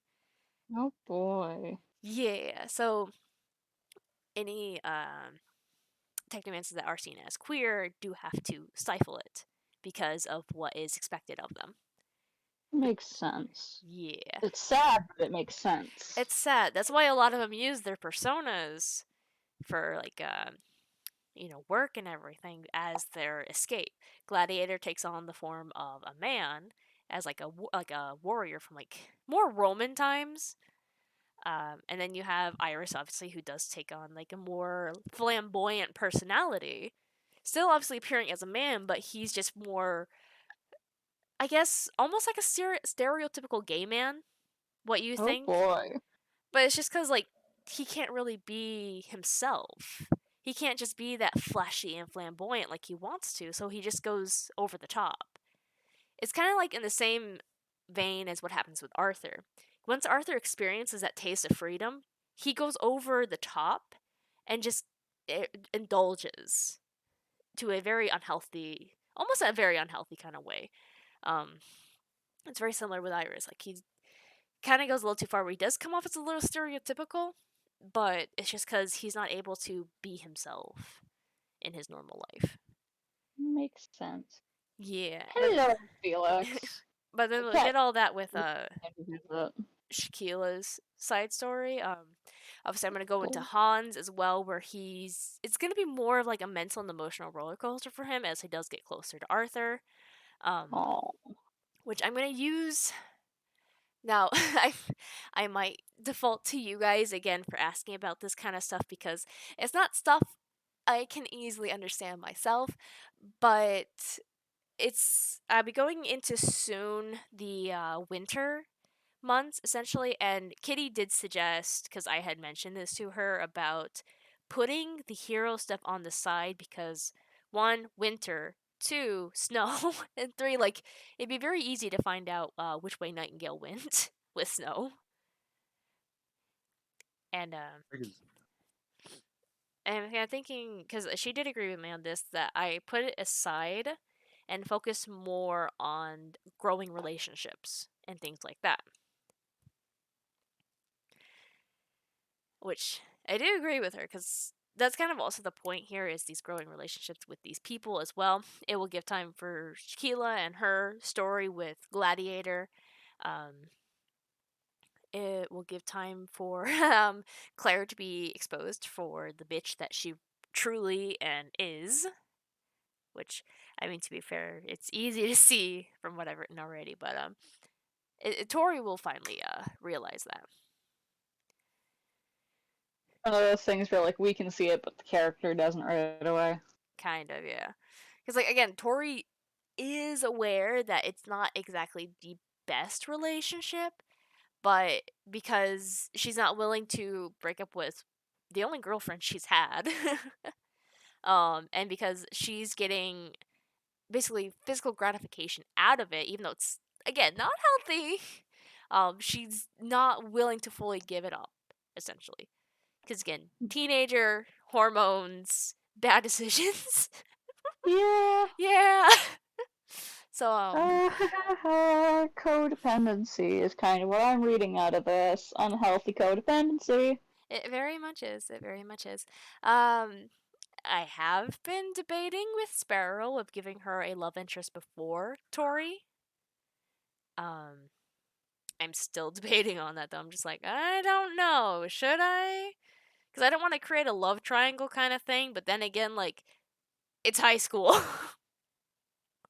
Like I hate that trope, but at the same time I'm just like, is this what high schoolers do? Don't they just Yeah. fall in love with anyone? Yeah, Yeah. it really depends. Like, I honestly, um, I'm kind of split. Like, I don't know how to feel about it. I would say give it some time. Like, maybe give it like some time. Maybe it just might be me.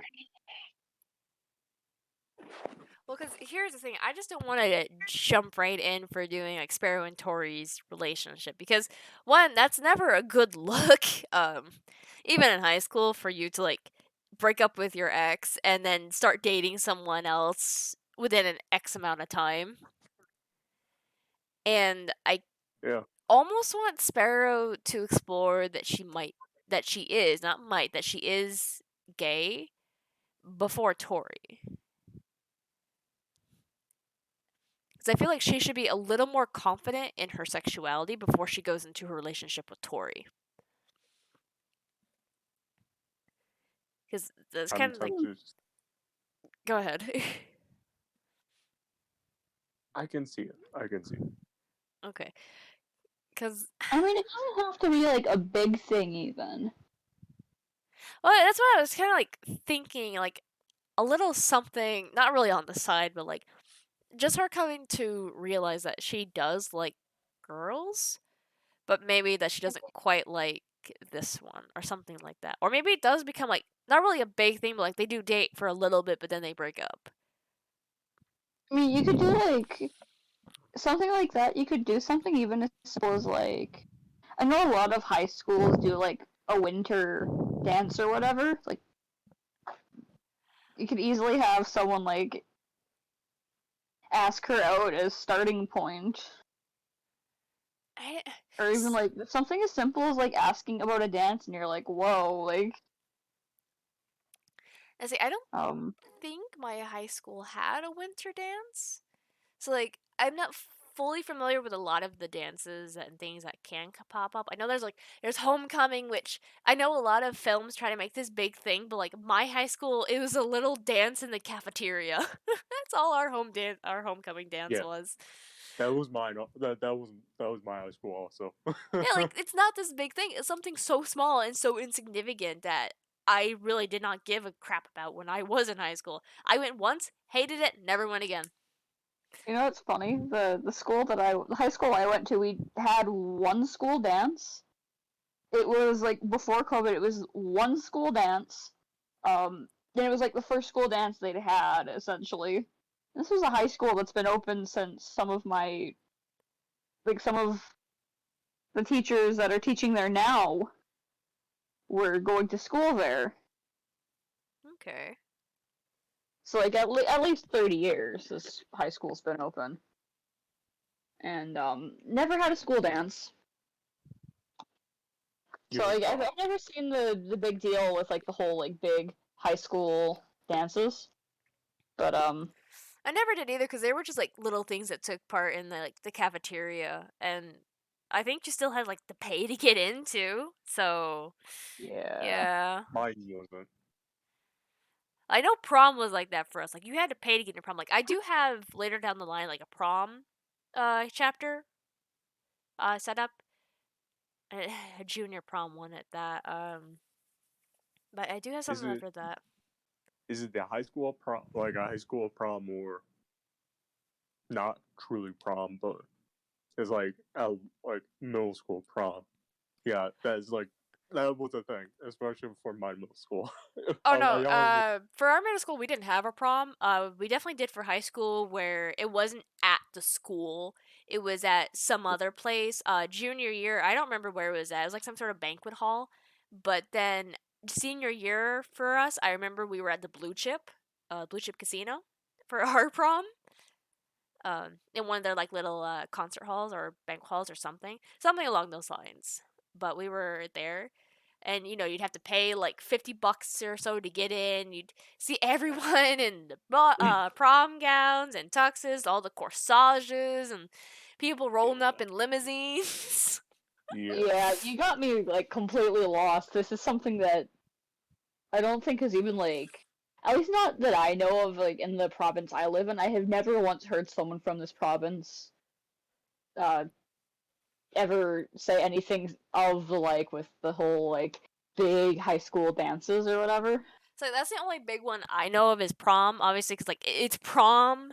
It's like supposed to be this big thing, but really for us, it's really just you get food, you dance, and that's it. I mean, you also do have like prom pictures too you can take and things like that, but like it's really not that big of a deal. It really isn't. It It really like I really hate to say it, isn't. like it feels big in the moment, and it's why I still want to do a prom chapter. I'm thinking that would probably be when Hans and Arthur start their relationship is like the prom chapter with Hans asking Arthur to prom, But Aww. I know, like after a winter of emotional roller coasters, finally accepting it. It's a rocky thing for them, though. It's the only thing. You're gonna have both of them basically fighting with their own emotions. Like, how do I feel? Why am I feeling this way? And why is it gotta be him? Kind of thing. Like, you ever had that kind of like crush on someone where you're just like, why did it have to be them? Of all people. I never have, but that's just me. But I do want to genuinely ask this in terms of like writing advice and for a process, because this is going to be the hardest part for me to write. Is how long would you two say? Because neither of you, if I'm guessing, not really guessing, like if I remember correctly, neither of you were like on the aromantic spectrum. So I have to ask, like, how long would it be, like, how too soon would it be to fall in love, and what do you guys think would be an appropriate time frame for people to like realize they have romantic feeling or start developing romantic feelings for someone? Because like Um, I know sexual attraction and infatuation can start immediately just by looking at someone. yeah. You can be attracted to them Um, sexually or be infatuated with them, but romance is something that does take time.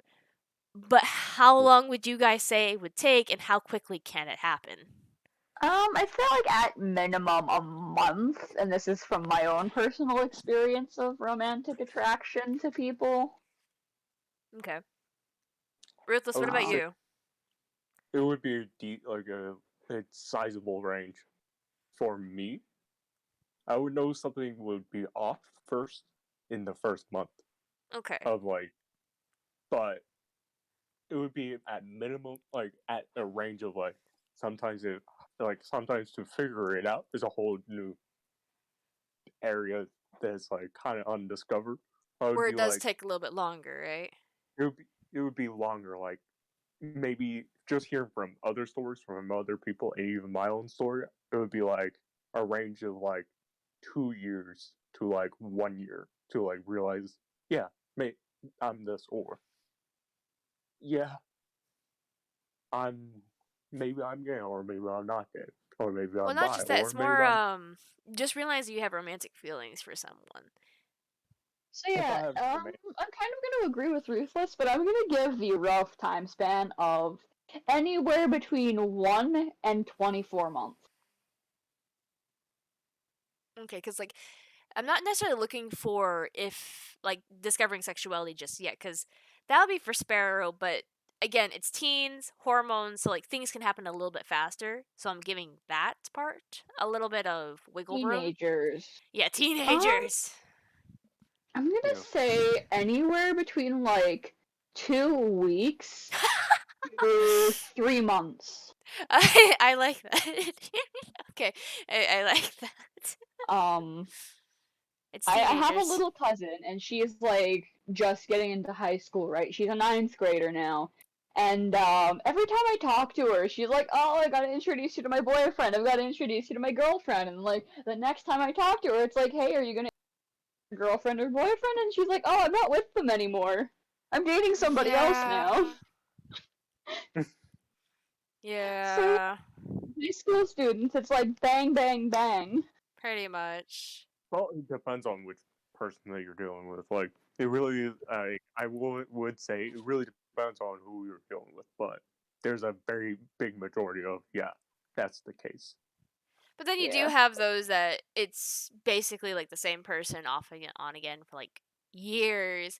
Because I know even for like one of my best friends, she dated the same guy since elementary school up until high school, and he joined the football team and started acting like a jackass. Uh, he might have cheated on her, but I don't think he did. I think that came after, like he actually took that other relationship once she broke up with him. But no, yeah, you get cases like that, or people stay single Yeah. all throughout high school. So Oh yeah. it just kind of depends. And then you have people who date for like 2 years and then break up, that kind of thing. So Yeah. yeah, I mean, I kind of hate to say it, but I'm not necessarily the best or worst person to ask in this field. I've been with the same person since I was in 6th grade.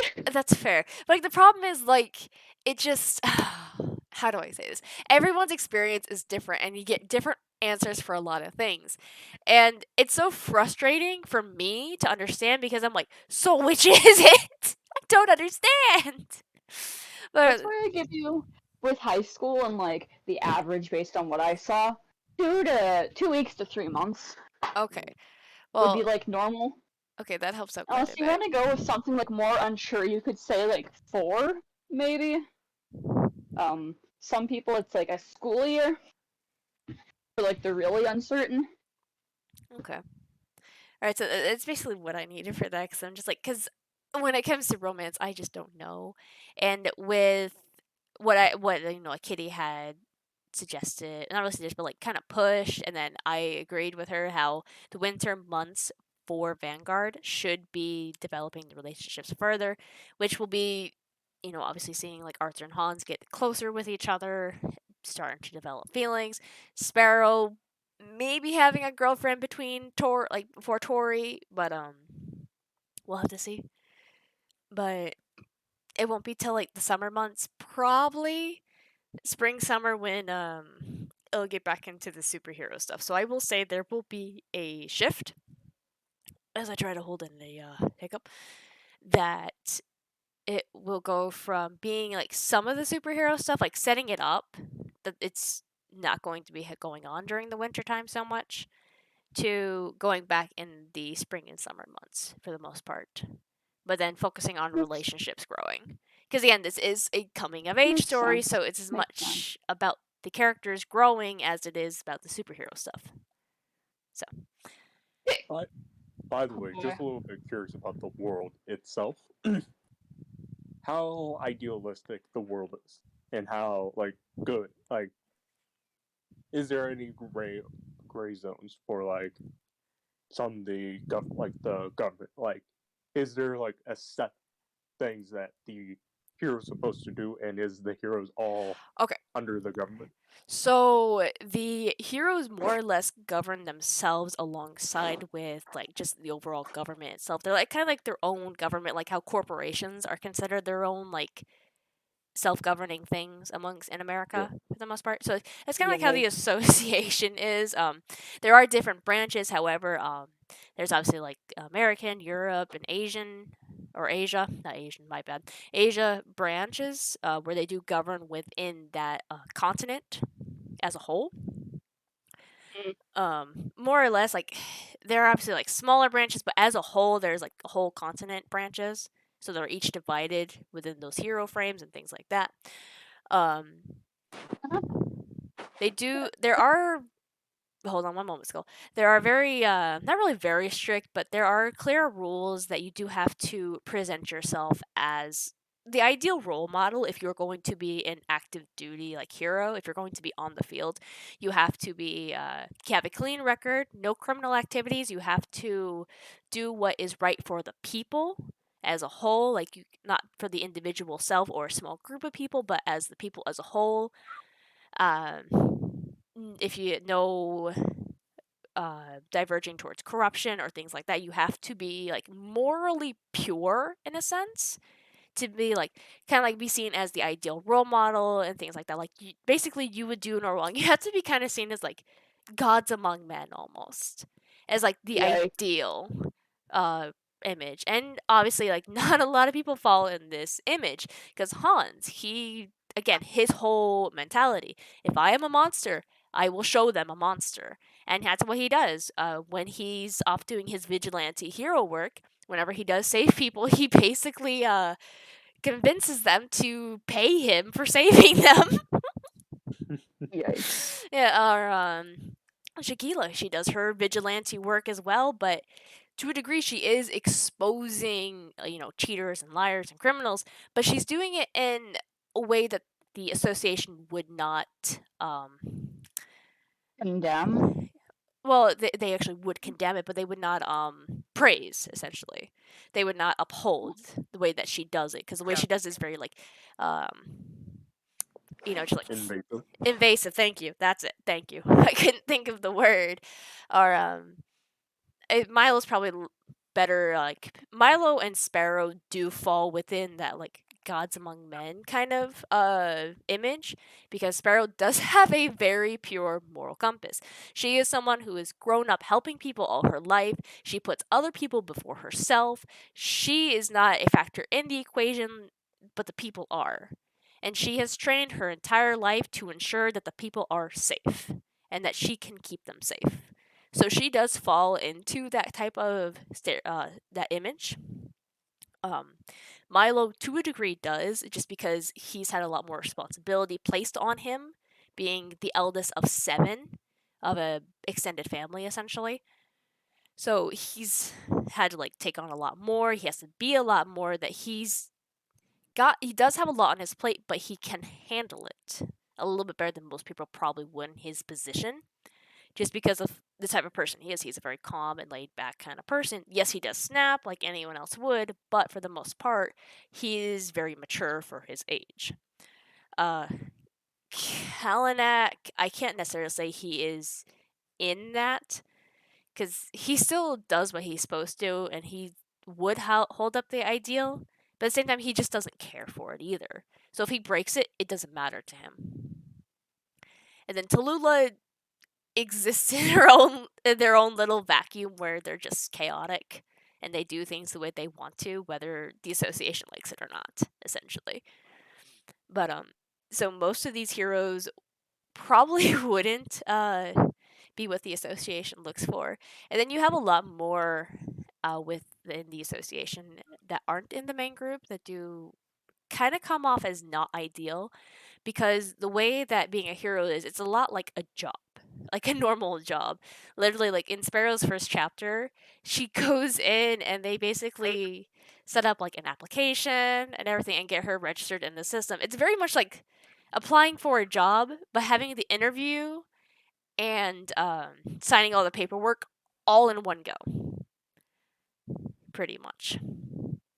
Yikes. Yeah, Not so gonna lie, here thinking about it now, I would not be surprised if it was like there was like a Trump-like politician that was like heard about a hacker like Sheila and be like, okay, we need to regulate the shit out of the heroes, and they're too much a threat to America's security, well, the and thing try. is, it falls outside of like the governments as a whole, just because it branches across. It's worldwide. It's not just isolated in one place. They have the branches, but it's a worldwide thing. Yeah. So basically, like the world would have to almost have to go to war against the heroes, and even then, like that in itself can be dangerous. Because like Yeah. you're dealing with people who, yes, have like guns and technology to combat these kind of people, but then you have people who are like Kalanak, who you cannot hurt at all, physically at least. You can hurt him mentally and emotionally, but you can't hurt him physically. He is invincible, and it's actually one of the more common powers. So that's actually what Vanguard was like. They're heroes that are mostly common powers. Manipulation of elemental forces is a common power. Flying, strength, super strength, invincibility. These things are more common powers. So, and there is a lot of people who have powers. Not as much as like total people as a whole, but there is a lot of people, like a large population of people with powers. So I don't know. My mind would be on the people with powers, just because they've got the people who are invincible and cannot be like physically killed, or even like Another thing, yeah. Go ahead. another thing I can definitely see is the U.S. government, like some politicians, is like, okay, we need to make our own super weapons and make sure that we make sure these heroes, like these so-called heroes, be fucking regulated as hell, and make sure that they all have and have what's his name? I feel like you're getting into the Civil War arc of the Marvel comics. Oh no, I'm thinking of PC.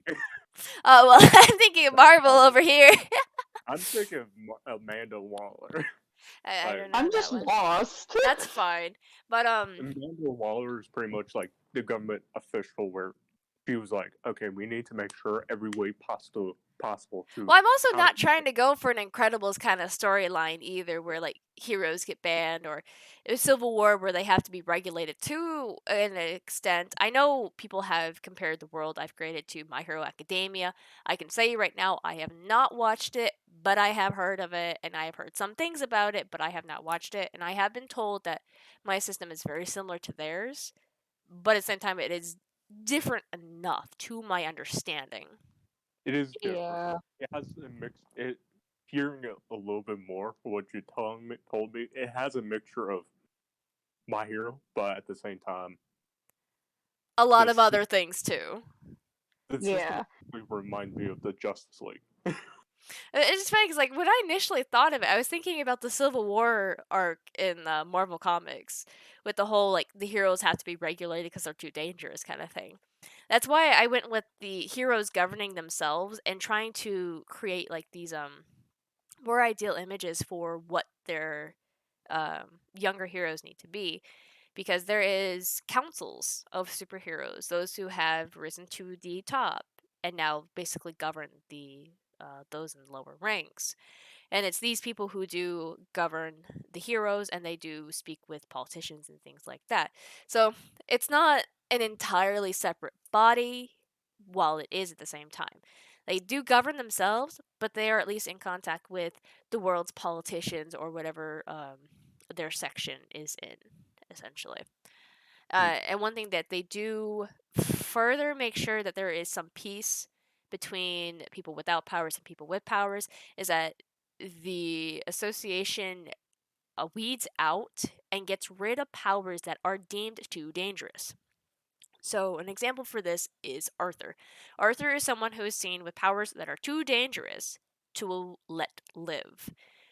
Because with Hans, it's very similar powers, however, is mesmeration and suggestion, which means it has a chance to fail. Arthur's powers only have a chance to fail if there is no music accompanying his song.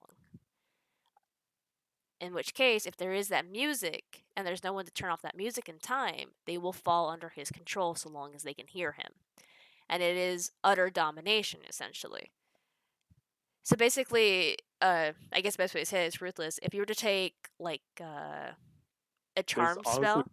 Hold on, this it's honestly reminds me of supervillain from DC.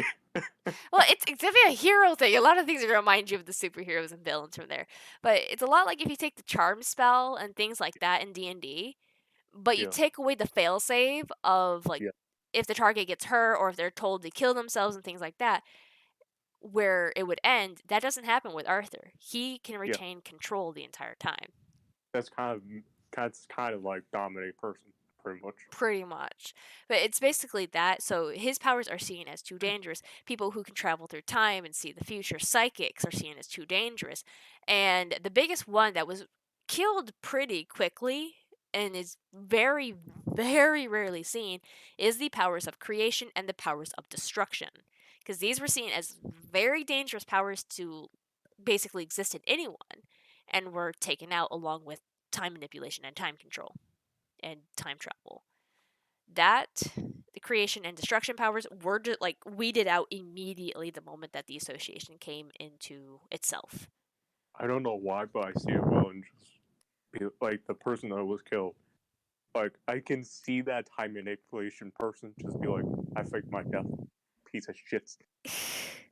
That's for a whole different idea and story, but in my universe there are no people with these powers. If they do emerge, whether it be from like ancient bloodlines or like lost records and things like that where the lines weren't completely destroyed, if they are caught early enough as like in kids, they are killed. The kids are killed immediately. However, if they are found later in life as teens and young adults, or even adults, they are collared, essentially. That will limit their powers to the bare minimum.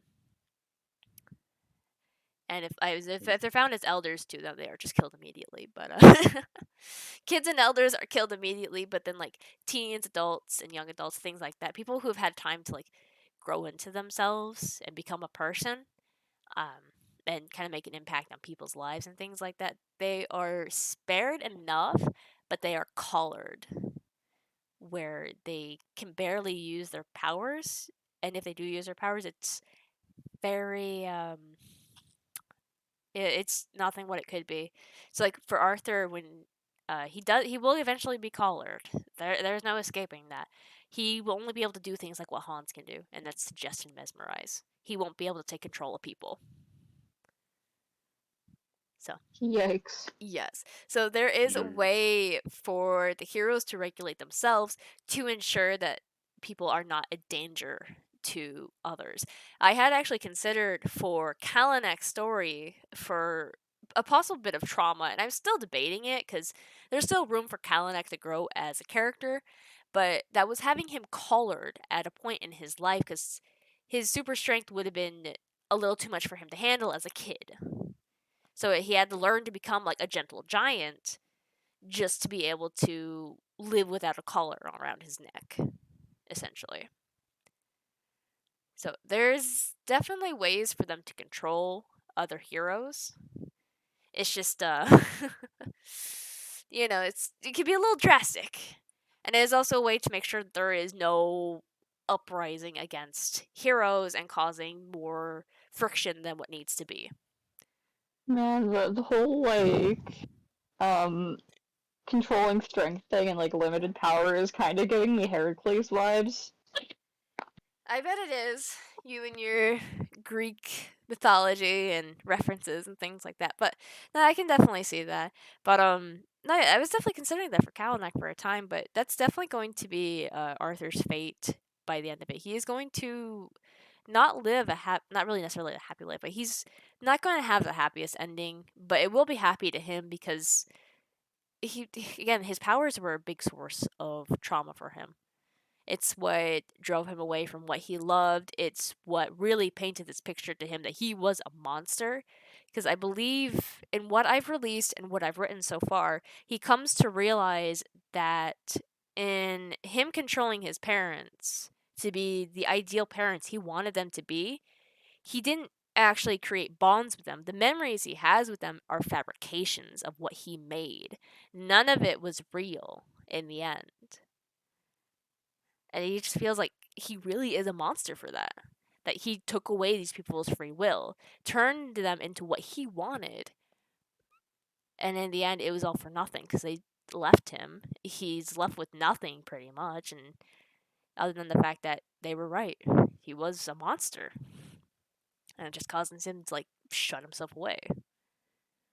So it's twisted in the way it happens. It's kind of like, oh, what is it?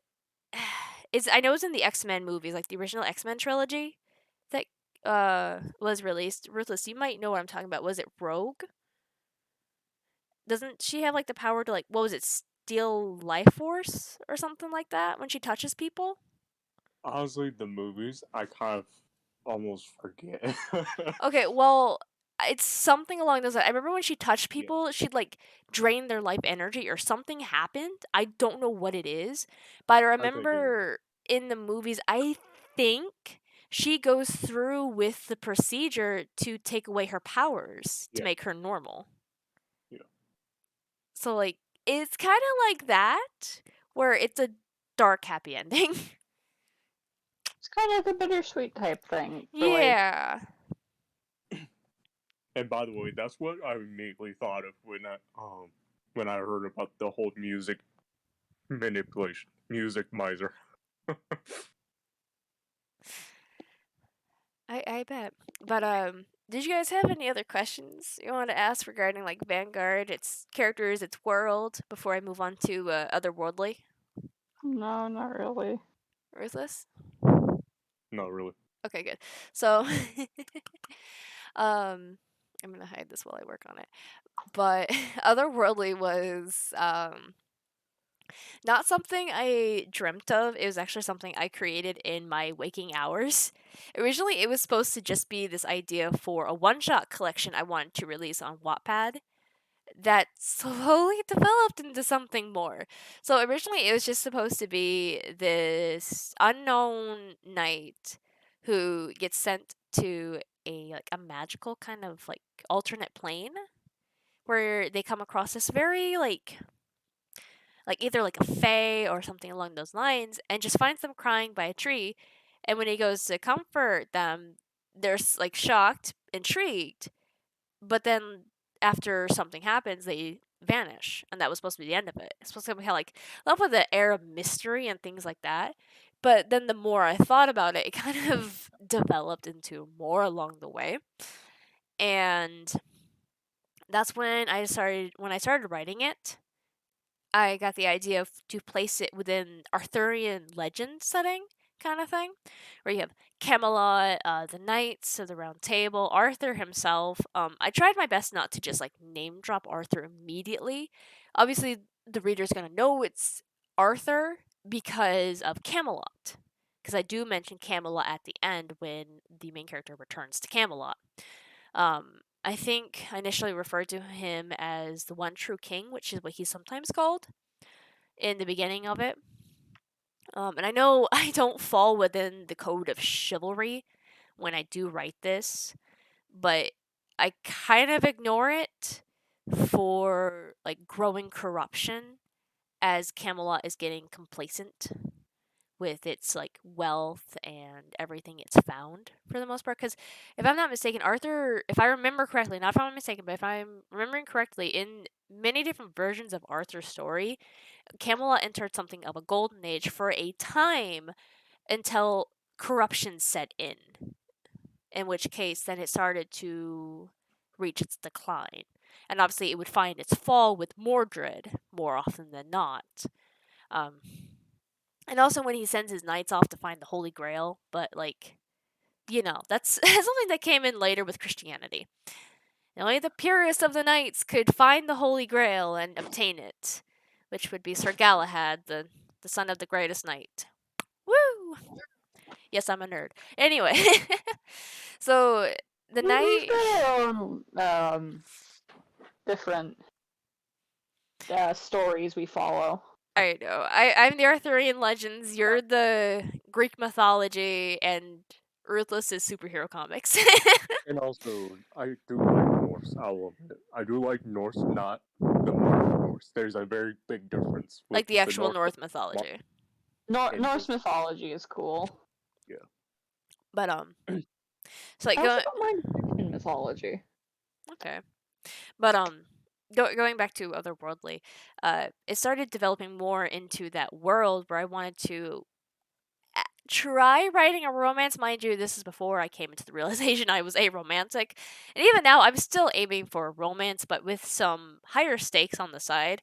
So the um, love interest is like not quite of this world. Like they are a mage that was born of a sorceress, the only one naturally, pretty much. I don't want to get into that story because that's a little bit darker and not everyone can handle sensitive topics.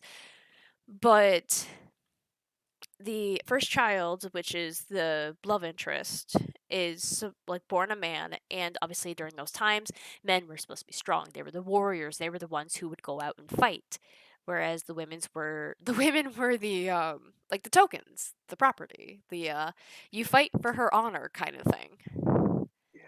Yeah, that's very much the environment I'm going for, and if it triggers people, I'm sorry. That's how it was in the Middle Ages. All It right, was. it was very It much really how it was. was. So, and that's also where it comes in with the main character, which I'll get to in a minute, because someone actually presented an idea to me that I found interesting, but wasn't my initial source of inspiration for how the character will go. But the love interest is not capable of really fighting. They're not really physically built for it. Because, like, some people can develop themselves where they can be able to fight and have that will and drive, but the love interest failed to have that and was more interested in, like, the magic they possessed and wanted to develop that. That was not seen as the right option because the mother wanted both, but only got one. And then got even worse for the love interest, Ashlyn, as she will be known as, when she started looking into like the mortal plane, the mundane plane, basically. and she saw Camelot and all its people and was more drawn to like the ladies and how they acted and how they dressed, was completely enamored and just wanted to experience that and to live that she started to mimic, or not really mimic, learn their ways, their movements and mannerisms and things like that, and even wanted to dress as them. um it would come later that she would realize that she doesn't really feel more comfortable in her body, and then using her magic to change her into what she actually wanted. If only it were that easy, right, Skull? If only. If only. But she would have been discovered for what she was by her mother, and her mother gaslighting her, saying like, how could you want to be something that's so weak and fragile, who needs to be saved, and things like that. Basically what you would expect from what a woman's role would have been during those ages. And just basically being very demeaning towards Ashlyn and forcing her to be how she was born, not how she feels.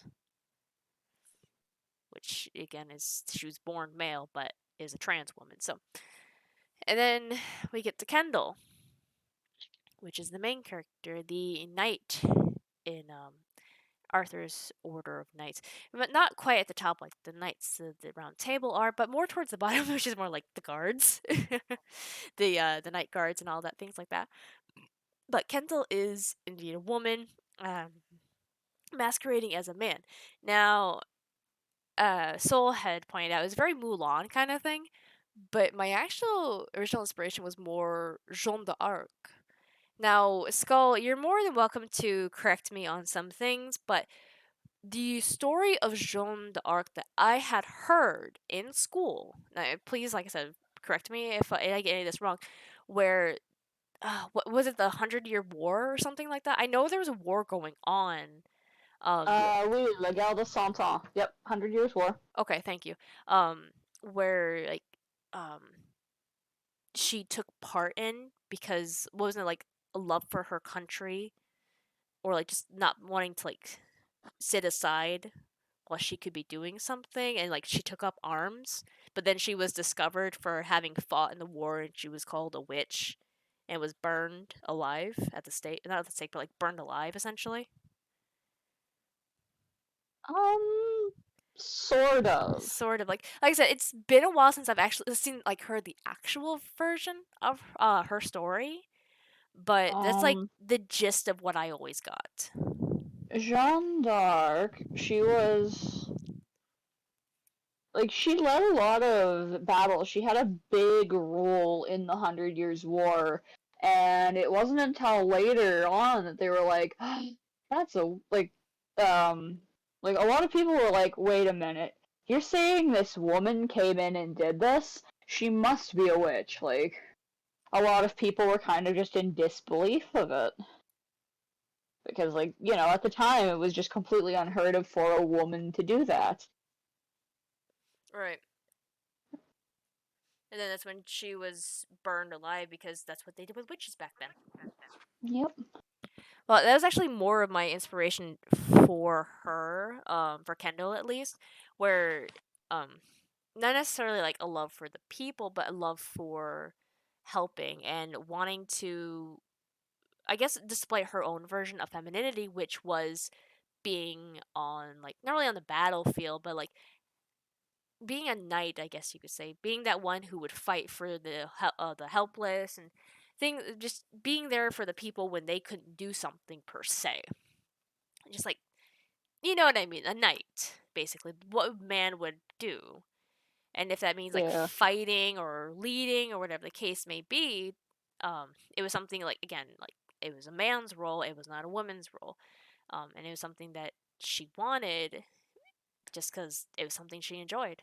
She enjoyed the fighting, she enjoyed the helping, she just enjoyed what was traditionally more man's jobs than women's jobs. I And don't know why, but this entire conversation has kind of reminded me of the painting Liberty Leading the People, which was painted after the French Revolution, but still it portrays a woman leading a group of civilians into battle. Great. I think it's just because With of like the way that it's like set up in like obviously medieval Middle Ages kind of thing, and you have like two well two women who aren't happy with what their roles would be, and basically defying that. Which is funny because like even though like my inspiration was more for Jeanne d'Arc for Kendall, Soul was quick to point out like it was more like felt more like Mulan almost, and I'm just like not quite Mulan, but I see what you mean. It's definitely more Jeanne d'Arc that was the inspiration for Kendall, where they just wanted to like take part. They weren't fighting for anyone. They weren't doing it to prove a point, really. They were just doing it because. That's just obviously it's probably a little different for Jeanne d'Arc again. Like I don't remember the exact reasons for her participating and leading battles and things like that, but um it definitely was. That's one I. That's definitely one I'd have to reread. Yeah, same here because I don't remember the reasons, but again, like actually, yeah, go ahead with this. yeah, I French actually history is cool though. yeah, I actually went the I kind of discovered it more mainly because of E4 from a video game. When we and with that video game, you can pretty much make a Joan the Arc state with like Orleans, and I discovered Joan the Arc of like knowing that she was like the terrifying nun warrior, Okay. and I remember looking through it, that she was pretty much like the terrifying general.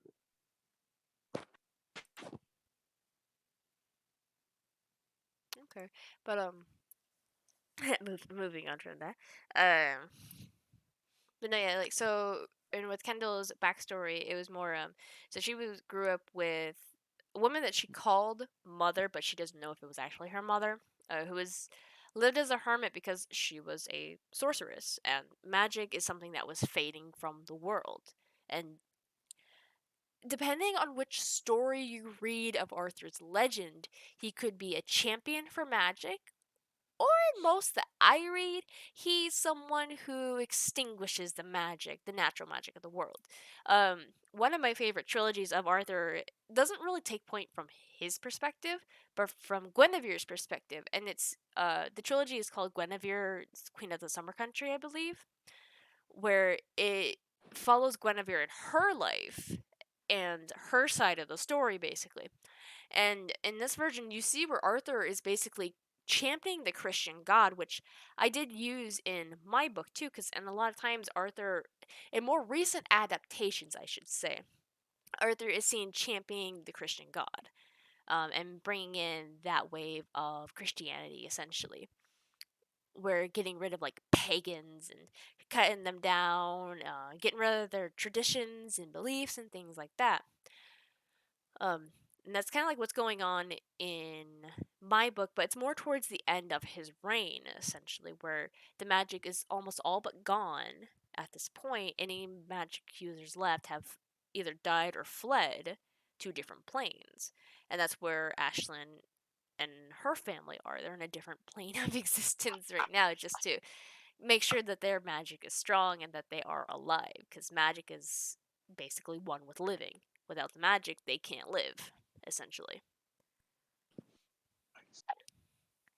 It's a big yikes. Um, and like I said, this is towards the end of Camelot's golden age. This is when Camelot enters its decline. So while I will be focusing a fair amount on Ashlyn and Kendall and their growing relationship, and a lot of it is going to be fairly fast paced because again, it is medieval times, is the Middle Ages. So there's a lot Mm. of certain tropes we don't like to see. However, they were ways of life back then. Like the Yeah, love at first sight sort of thing. That's where that stuff came from. Is because yeah, love was not a factor during these ages. So if love did develop, it was kind of like it was more infatuation at first Playfulness. sight. Yeah. It was like a courtly love kind of like thing. Um Obviously that's not going to be the case here. They are going to actually develop a relationship, but it's going to be a little more faster paced. Uh Probably more infatuation that develops into romance. But once like stakes really hit the roof, that's when decisions are made. But there's also gonna be a focus on a growing army. Now, as I've mentioned many times before, this is when Camelot enters its decline, when it reaches its ruin, when Camelot falls at the hands of Mordred, the Knight of Rebellion. And this is where Ashlyn ties into this because her mother is in league with Morgan Le Fay, the mother of Mordred. And I don't care what most people say with adaptations, Morgan is the mother of Mordred. And then the other sister, whose name I can't pronounce, is the wife to King Lot and the mother of Gawain and all his little brothers, which I only remember like 3 of the 4 names. But I digress. It's Morgan who is the mother of Mordred, and I don't care what anyone else says. That is my headcanon, thank you. But it is Mordred who is amassing this army of both spellcasters and magical beasts. And they Yikes. plan to storm Camelot and kill the king and destroy everything he's created to hopefully return the world, or at least basically Britannia, to its former glory, essentially. Basically Sounds returning like magic. French Revolution. There will be blood. But no, yeah, essentially, so like there's going to be the main plot, obviously, of Ashlyn and Kendall's relationship as it grows and secrets are revealed later on down the line.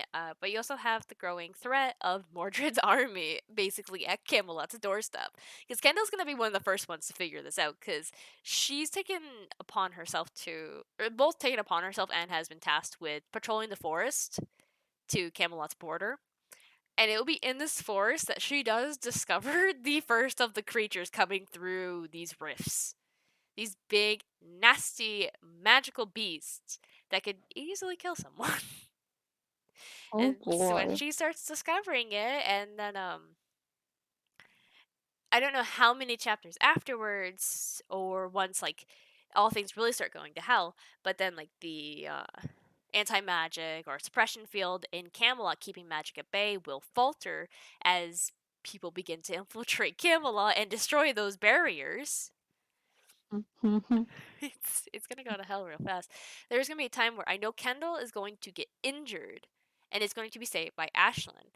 But in the process of Ashlyn healing Kendall, that is when Mother Dearest shows up, tries to kill Kendall, trying to get rid of like the mysterious man, until Ashlyn blurts out that it's not a man, it's a woman. And that's when her mother sees Kendall for what she is, a knight that's a woman. And deciding to test Kendall and just her loyalty and everything, seeing where her heart really lies by throwing her back to the mundane plane, but with her womanhood exposed to the knights, essentially. Basically exposing her for the woman that she is. And very Oh, similar with Jean, where people were in disbelief that a woman could lead or like partake in combat. It's going to be a very similar thing where they're going to call her a witch for deceiving them. And just finding it very hard to believe that all this time, Kendall was a woman, not a man. Kind of thing. It's like, again, that's kind of where I say it comes more from Jeanne d'Arc than it does Mulan, just because of everything that will happen to Kendall. But it's where it's going to take its turn, where like she is going to almost be burned alive, because again, witch, that's what they did back then. They burned them alive. Um, Ashlyn is going to loan Kendall some power because Kendall did grow up around magic and um, they can't really use magic of her own, like have her own magic, but she can use other people's magic just because of her own little affinity with magic. And because of that, she will be able to save herself with the help of Ashlyn. And at the end of it all, it's going to come down to Camelot is burning. Mordred is making his assault on Camelot. And they ultimately make the choice, do we stay and fight and possibly die? Or do we get the fuck out of here? And I think it's a little obvious which one they'll choose. So I'm just gonna say that now. But that's that whole thing. It's a romance at its core. It's going to be fast paced. It's not going to be as long as Vanguard because, like I said, Vanguard is my passion project. That's the one I'm really excited for, and everything of the like. But no, yeah, Otherworldly is just gonna be a lot faster. So, any questions? Not Thoughts? really. I'm just enjoying listening to you talk. It's a first. It's an interesting story. I appreciate that. And do you have any questions, Ruthless? No, just been listening. Okay.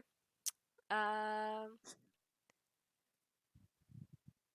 yeah, that's pretty much right about it. I mean, I'm not that far in Otherworldly. The only issue is I'm not as passionate about it as I am at Vanguard, so it takes a little longer for me to write and come up with the chapters for. So I might end up pulling that from the monthly release to whenever it's done at this point.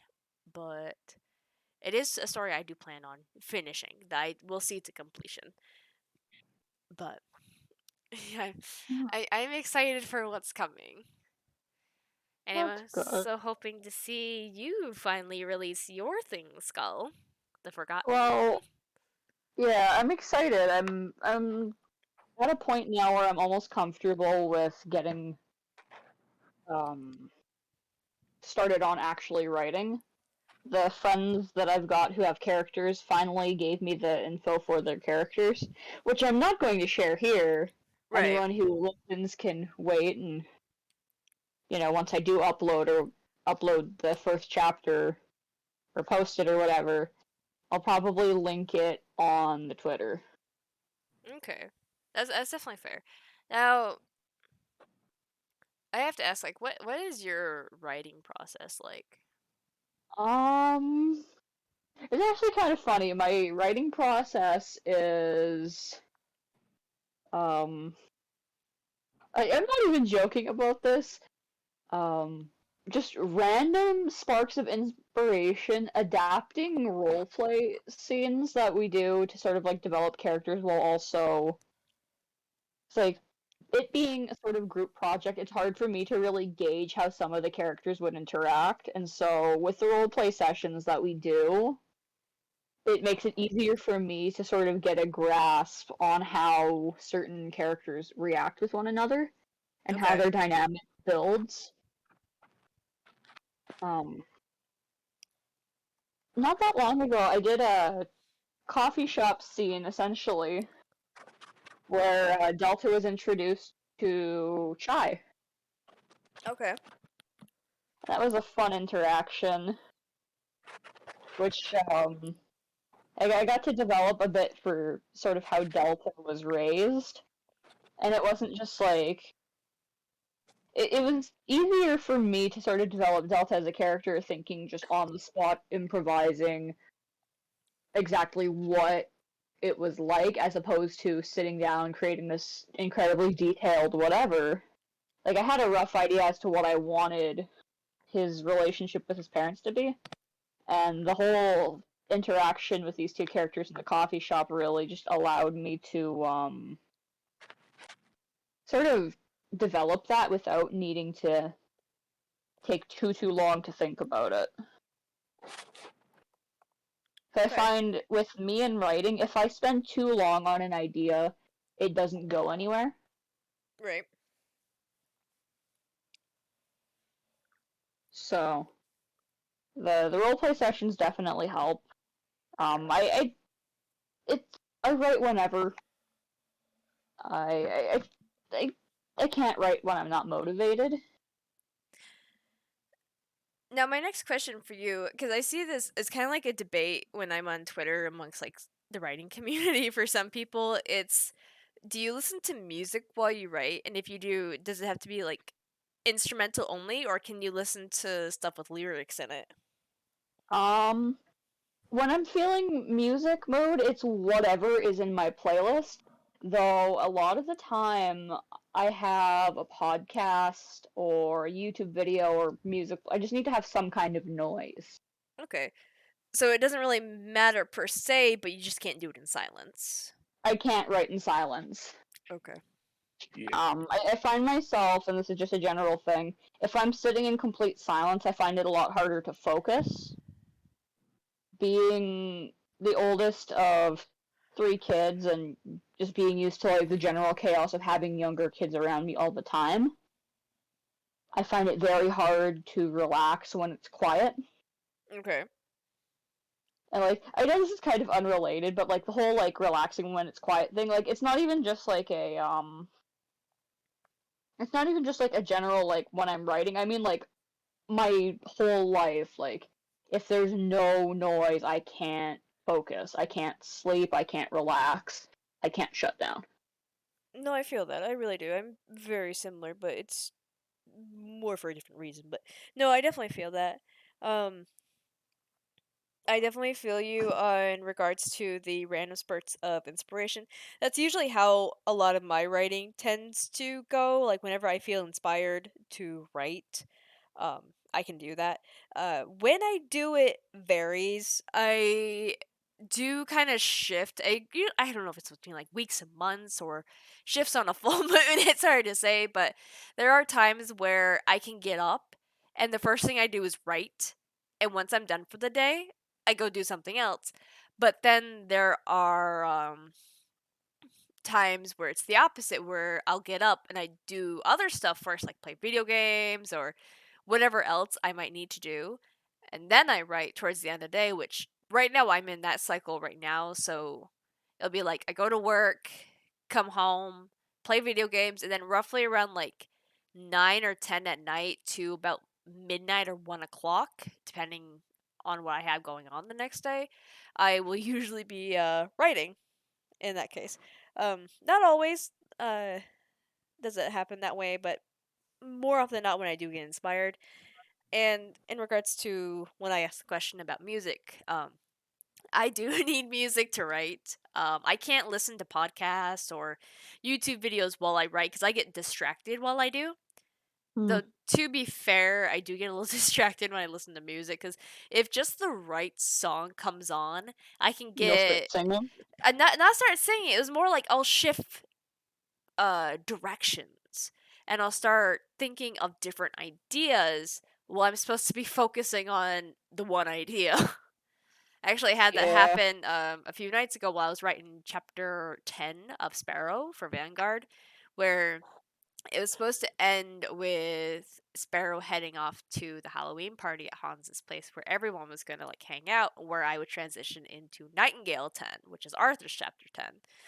But I changed it where um, Sparrow sees Nightingale start to panic while they kind of have him, and not just like cornered, but just like kind of stalemate, I guess. I don't know. There's a word for it, but instead of letting him go like she's supposed to, she chases after him, and Hmm. in chasing after him, she finds Arthur. Hmm. And it ends more with her taking Arthur to the party while also wondering, Arthur, are you Nightingale? Kind of thing. So it's her, because she was always supposed to start, like, what's the word I'm looking for? Be suspicious of Arthur at some point, but it was more when that some point should be. And while I got to thinking about it, I'm like, this is kind of a good spot to start that. Because it's not completely clear, but at the same time, there's things that are hard to ignore. So this is the beginning of that plot thread, which will come to an end when the summer months come around for a different plot thread. But no, yeah, that's why like music helps and both hinders me because like I'll know how a chapter should end, but then just like the right song or right like whatever it may be will cause me to shift and I start daydreaming and thinking about other things and different endings or different things that characters should say or do and things along those lines. And I'm like, oh my gosh, I need to stop. But Yeah, it's funny with me when I'm doing my writing stuff, depending on which project of mine I'm working on. I have a couple others that I didn't start talking about here, but I have one that's heavily based off of a couple of different cartoons that I watched as a kid. Uh-huh. It's if I started getting into it, you'd see really obviously where the inspiration came from, and I'm very certain that you guys would both judge me for it. But Jay, I wonder where. I mean, with one show and just a good chunk of inspiration, it's not all of it, but with this specific project, sometimes I'll put on Ninjago in the background. I knew it! Yeah, but Judging! yeah, of course. Good But job. I'll either watch Ninjago, put on the soundtrack because I've got this very heavy I like the cultural inspiration, so I'm kind of going with a loose inspiration there. I'll play the Undertale soundtrack or the Steven Universe soundtrack. Okay. See, I'm I very will similar go into. when it comes to otherworldly. Like I've thought I could try using more like Celtic kind of music while I write it. But I actually found the music that helps me the most is actually the song Mordred's Lullaby, but I think I don't remember who it's by, but that one for more like slower scenes, but then scenes that are going to be more faster paced is Mordred's theme from like the Fate series, the Night of Rebellion. Like that theme is what I use for like the more faster paced series scenes, but then like for majority of the rest of the scenes, it's Mordred's Lullaby. I don't know why, but it just helps me a lot. Oh no. Okay, everything's okay. Funny. That's honestly kind of funny. And then okay, this is where the oh, what is it? The Vanguard gets its name more so. There's actually a song by Smash Into Pieces. They're like a metal rock, alternative rock band essentially. Ooh. And one of their songs is literally called Vanguard. And I think what really gets me is like during the chorus where it's like hold on, let me kind of pull it up real quick because it's a good song, like it's got a good beat and everything, but it's more so like the lyrics that get me every time. Like the moment like the chorus comes in, I immediately start thinking of Vanguard and I start getting the inspiration to write. So hold on one second. So I'm not gonna share the full lyrics, but basically the chorus right here is the Vanguard's on the way, you'll tread the trail we blaze. They could tear us down, but we'll be back again. You'll see another day, strengthened by our faith, and if they beat you down, keep coming back again. It's just like that chorus, just like I think of it immediately. That's kind of where Vanguard got its name, was just from this.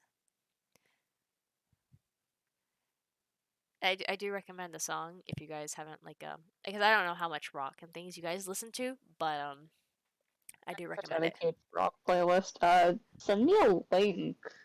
I will probably send you the channel for Smash Into Pieces because I do like a lot of their stuff. But no, yeah, Vanguard is the one that obviously like I get the most inspired for. When I hear that song, I think it should be obvious which one for, but like usually like there are some days where like when I'm writing a chapter, all I listen to is that song on repeat. At least when it comes to Sparrow stories.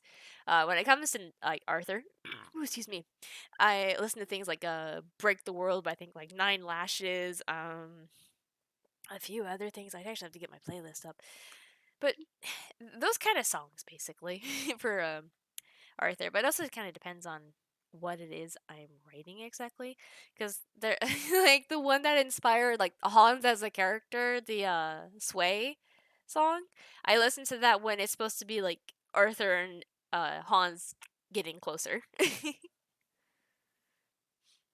Mostly watching the animation on repeat because it shows up in my YouTube music, so I can do that. Just put it on repeat and just enjoy it. Yeah. But I have to ask, Ruthless. I know you came in late, but is there any questions you had for Scholar Eye regarding writing, our stories, characters, or anything like that? Honestly, thinking about it. Okay, I'm gonna be thinking about. I kind of thought about this with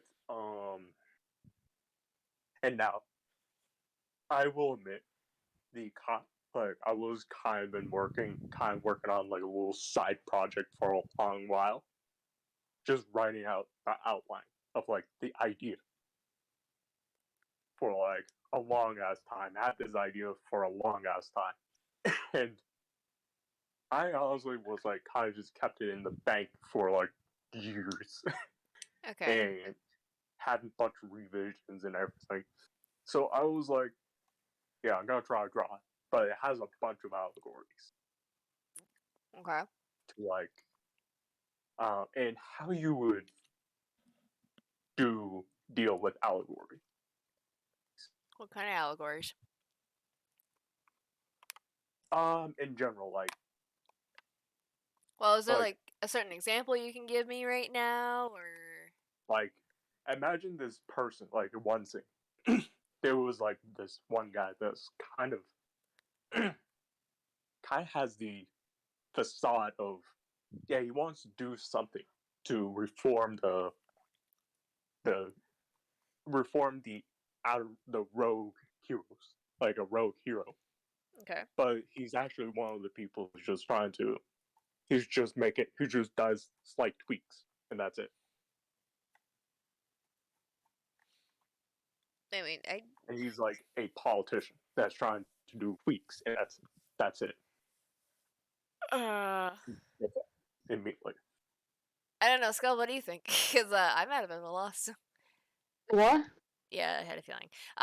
Honestly, Ruthless, I would probably just like write to the best of your abilities and just like write Okay. out what you're feeling as the best way I can say it. Because like I'm Okay. probably not the best person to ask this because even when it comes to like I know I've talked about how I know what direction I'm heading and things like that, and know how I'm dealing with certain things, but uh, it also changes a lot too in how I'm feeling or what I'm thinking at the time. Like I was just mentioning about how the music, ow, could so easily influence what I'm thinking and the process of what I'm doing and whatnot.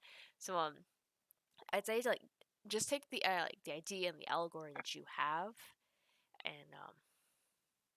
pretty much just write it to you the best of your abilities and like write what feels right, what feels good essentially, Okay. what feels the correct path essentially, like what feels like that you are presenting it in the way that you want it to. There's like not quite your ideal, but what matches it close enough because it's never gonna match it one for one, but Yeah. yeah. Okay. And any other questions, thoughts, concerns from anyone? Also, I'm just curious. What are some areas that you would say kind of be a risky area, but can be interesting done right? That's a lot of things. Obviously, the first thing that comes to mind as a risky area is just sensitive material. That's the first thing I think of when people would mention like risky areas, because there are a lot of sensitive topics. Usually, these are more adult and mature and darker. For on top of that, that is not always easy to go into. Sometimes they can come off as very surface level, but again, if they are done right, they can be very rewarding. More rewarding for the writer to feel like they've done something decent. I can't say good because I think it just depends on the writer and how they feel afterwards. But it also depends if the person who reads your material gets that message too, because sometimes they may not. But I definitely Yeah. do say like just sensitive material is always like that thing like assault you know, trauma. Trauma is a big one. Mm, Trauma is something I say a lot. uh, Um, committing any sort of like mentions of characters attempting or going through with life end is a very, very heavy one. right. Oh yeah, warning for anyone who might be interested in the Forgottens. Trigger warnings for mentions of abuse, life and depression, and several other things that will come up. List bound to be updated. Oh yeah, Vanguard I has a don't fuck ton of definitely say abuse, this. so well, mentions of abuse, I should say. So tread with caution.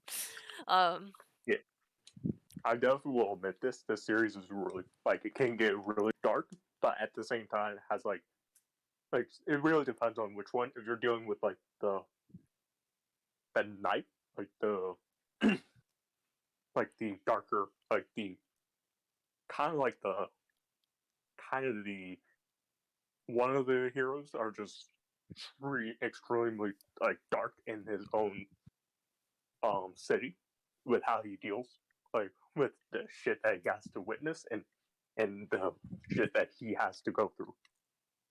But there's one that's like a mixture of darkness but has like an element of hope, optimism okay, where you try like striving for a better world and a better city. okay, That's one of the elements that has. Like, I was honestly was debating on making it very dark and then have like one of them that's like very dark city that's kind of like set him as the antagonist or the has like a mixture of darkness, but there's an element of hope that he's always had. That's like for the other the protagonist, and then they end up having a clash okay. over should you should you kill a person that hasn't done shit yet, but the time tells you that yeah they could do it, like they're gonna do it, Oh, or you mean like kill one person to save the lives of thousands, or save the life of one and risk the lives yeah, of kind of thousands that type element. situation? I am somewhat trying to not like release too much because like I am somewhat like limiting how much that I will show or say. Mainly because Oh I yeah, kind of I want feel that. yeah I kind of want to do Um, some surprises. yeah, you're excited to tell someone about what you're working on, but you also don't want to reveal too much because you want it to be a Yeah, surprise once it actually comes about. I am in a very similar boat with my project as well. Oh, I say fuck that. I'd be like, hey, you want to know? Just ask. I I don't know. I find it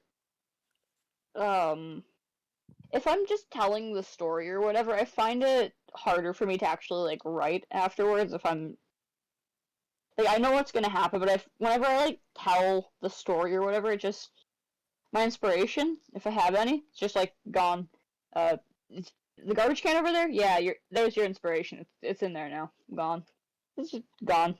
Oh, not me. I'm like the opposite. Like, if I start talking and I start thinking about it, then I'm just like, hey, let's go. That's just me, though.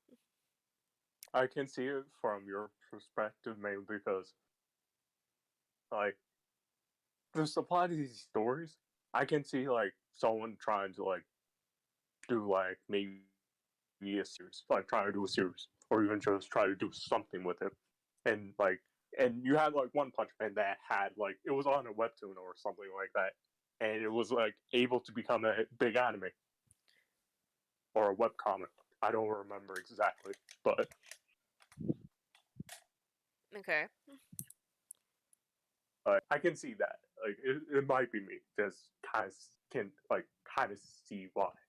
I see that understand that. Alright. And, anything else, guys? No. Y'all good? No other thoughts, questions, concerns? Going once? Maybe? Okay.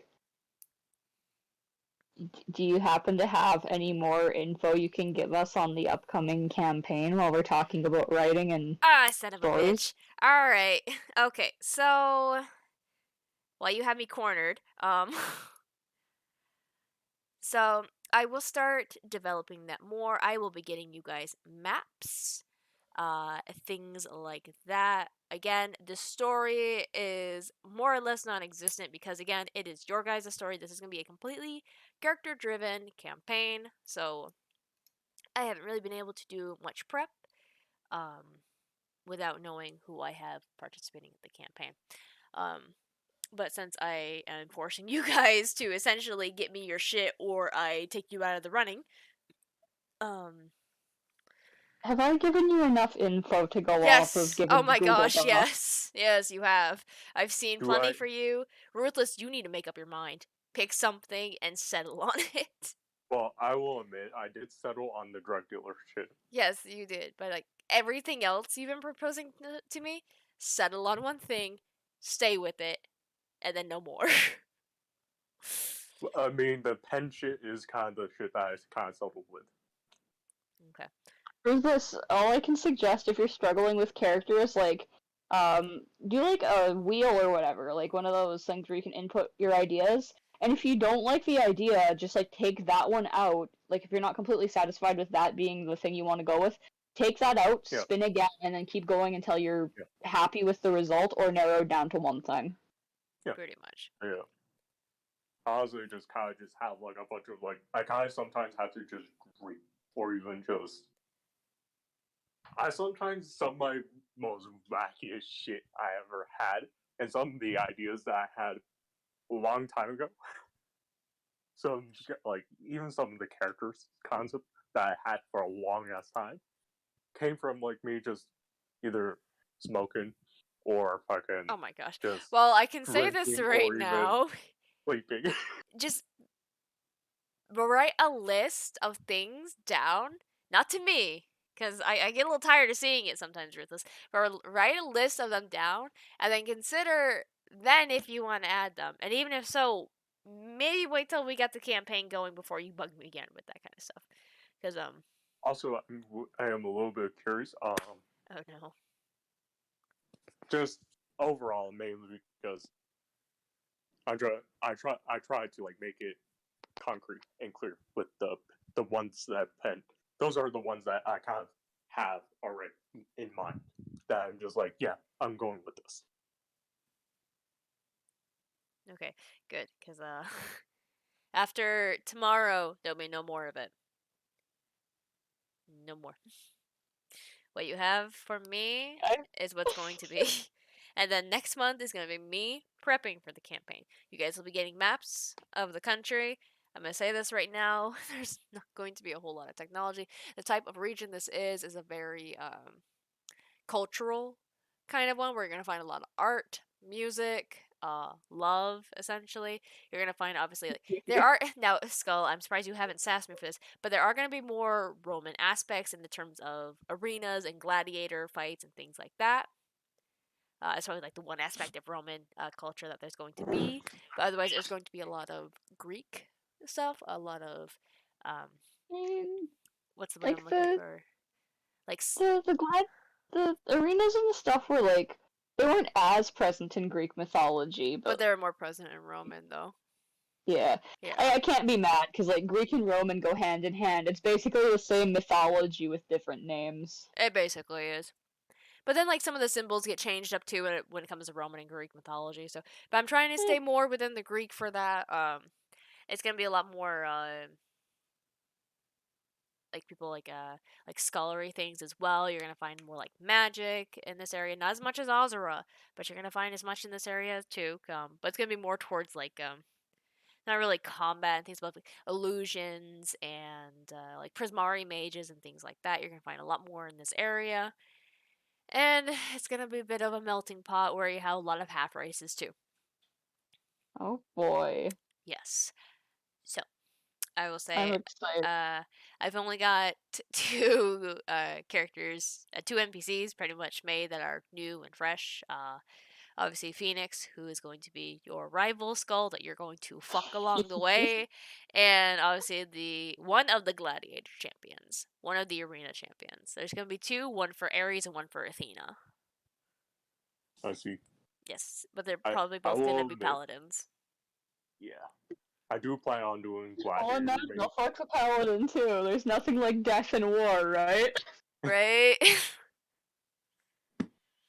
But no, yeah, there's Yeah. still gonna be a lot of prep for that. Again, there's not gonna be much of a story for this campaign, for this setting, essentially, because you will be writing your own stories and your own plots and things like that. So a lot of my prep will go around you guys.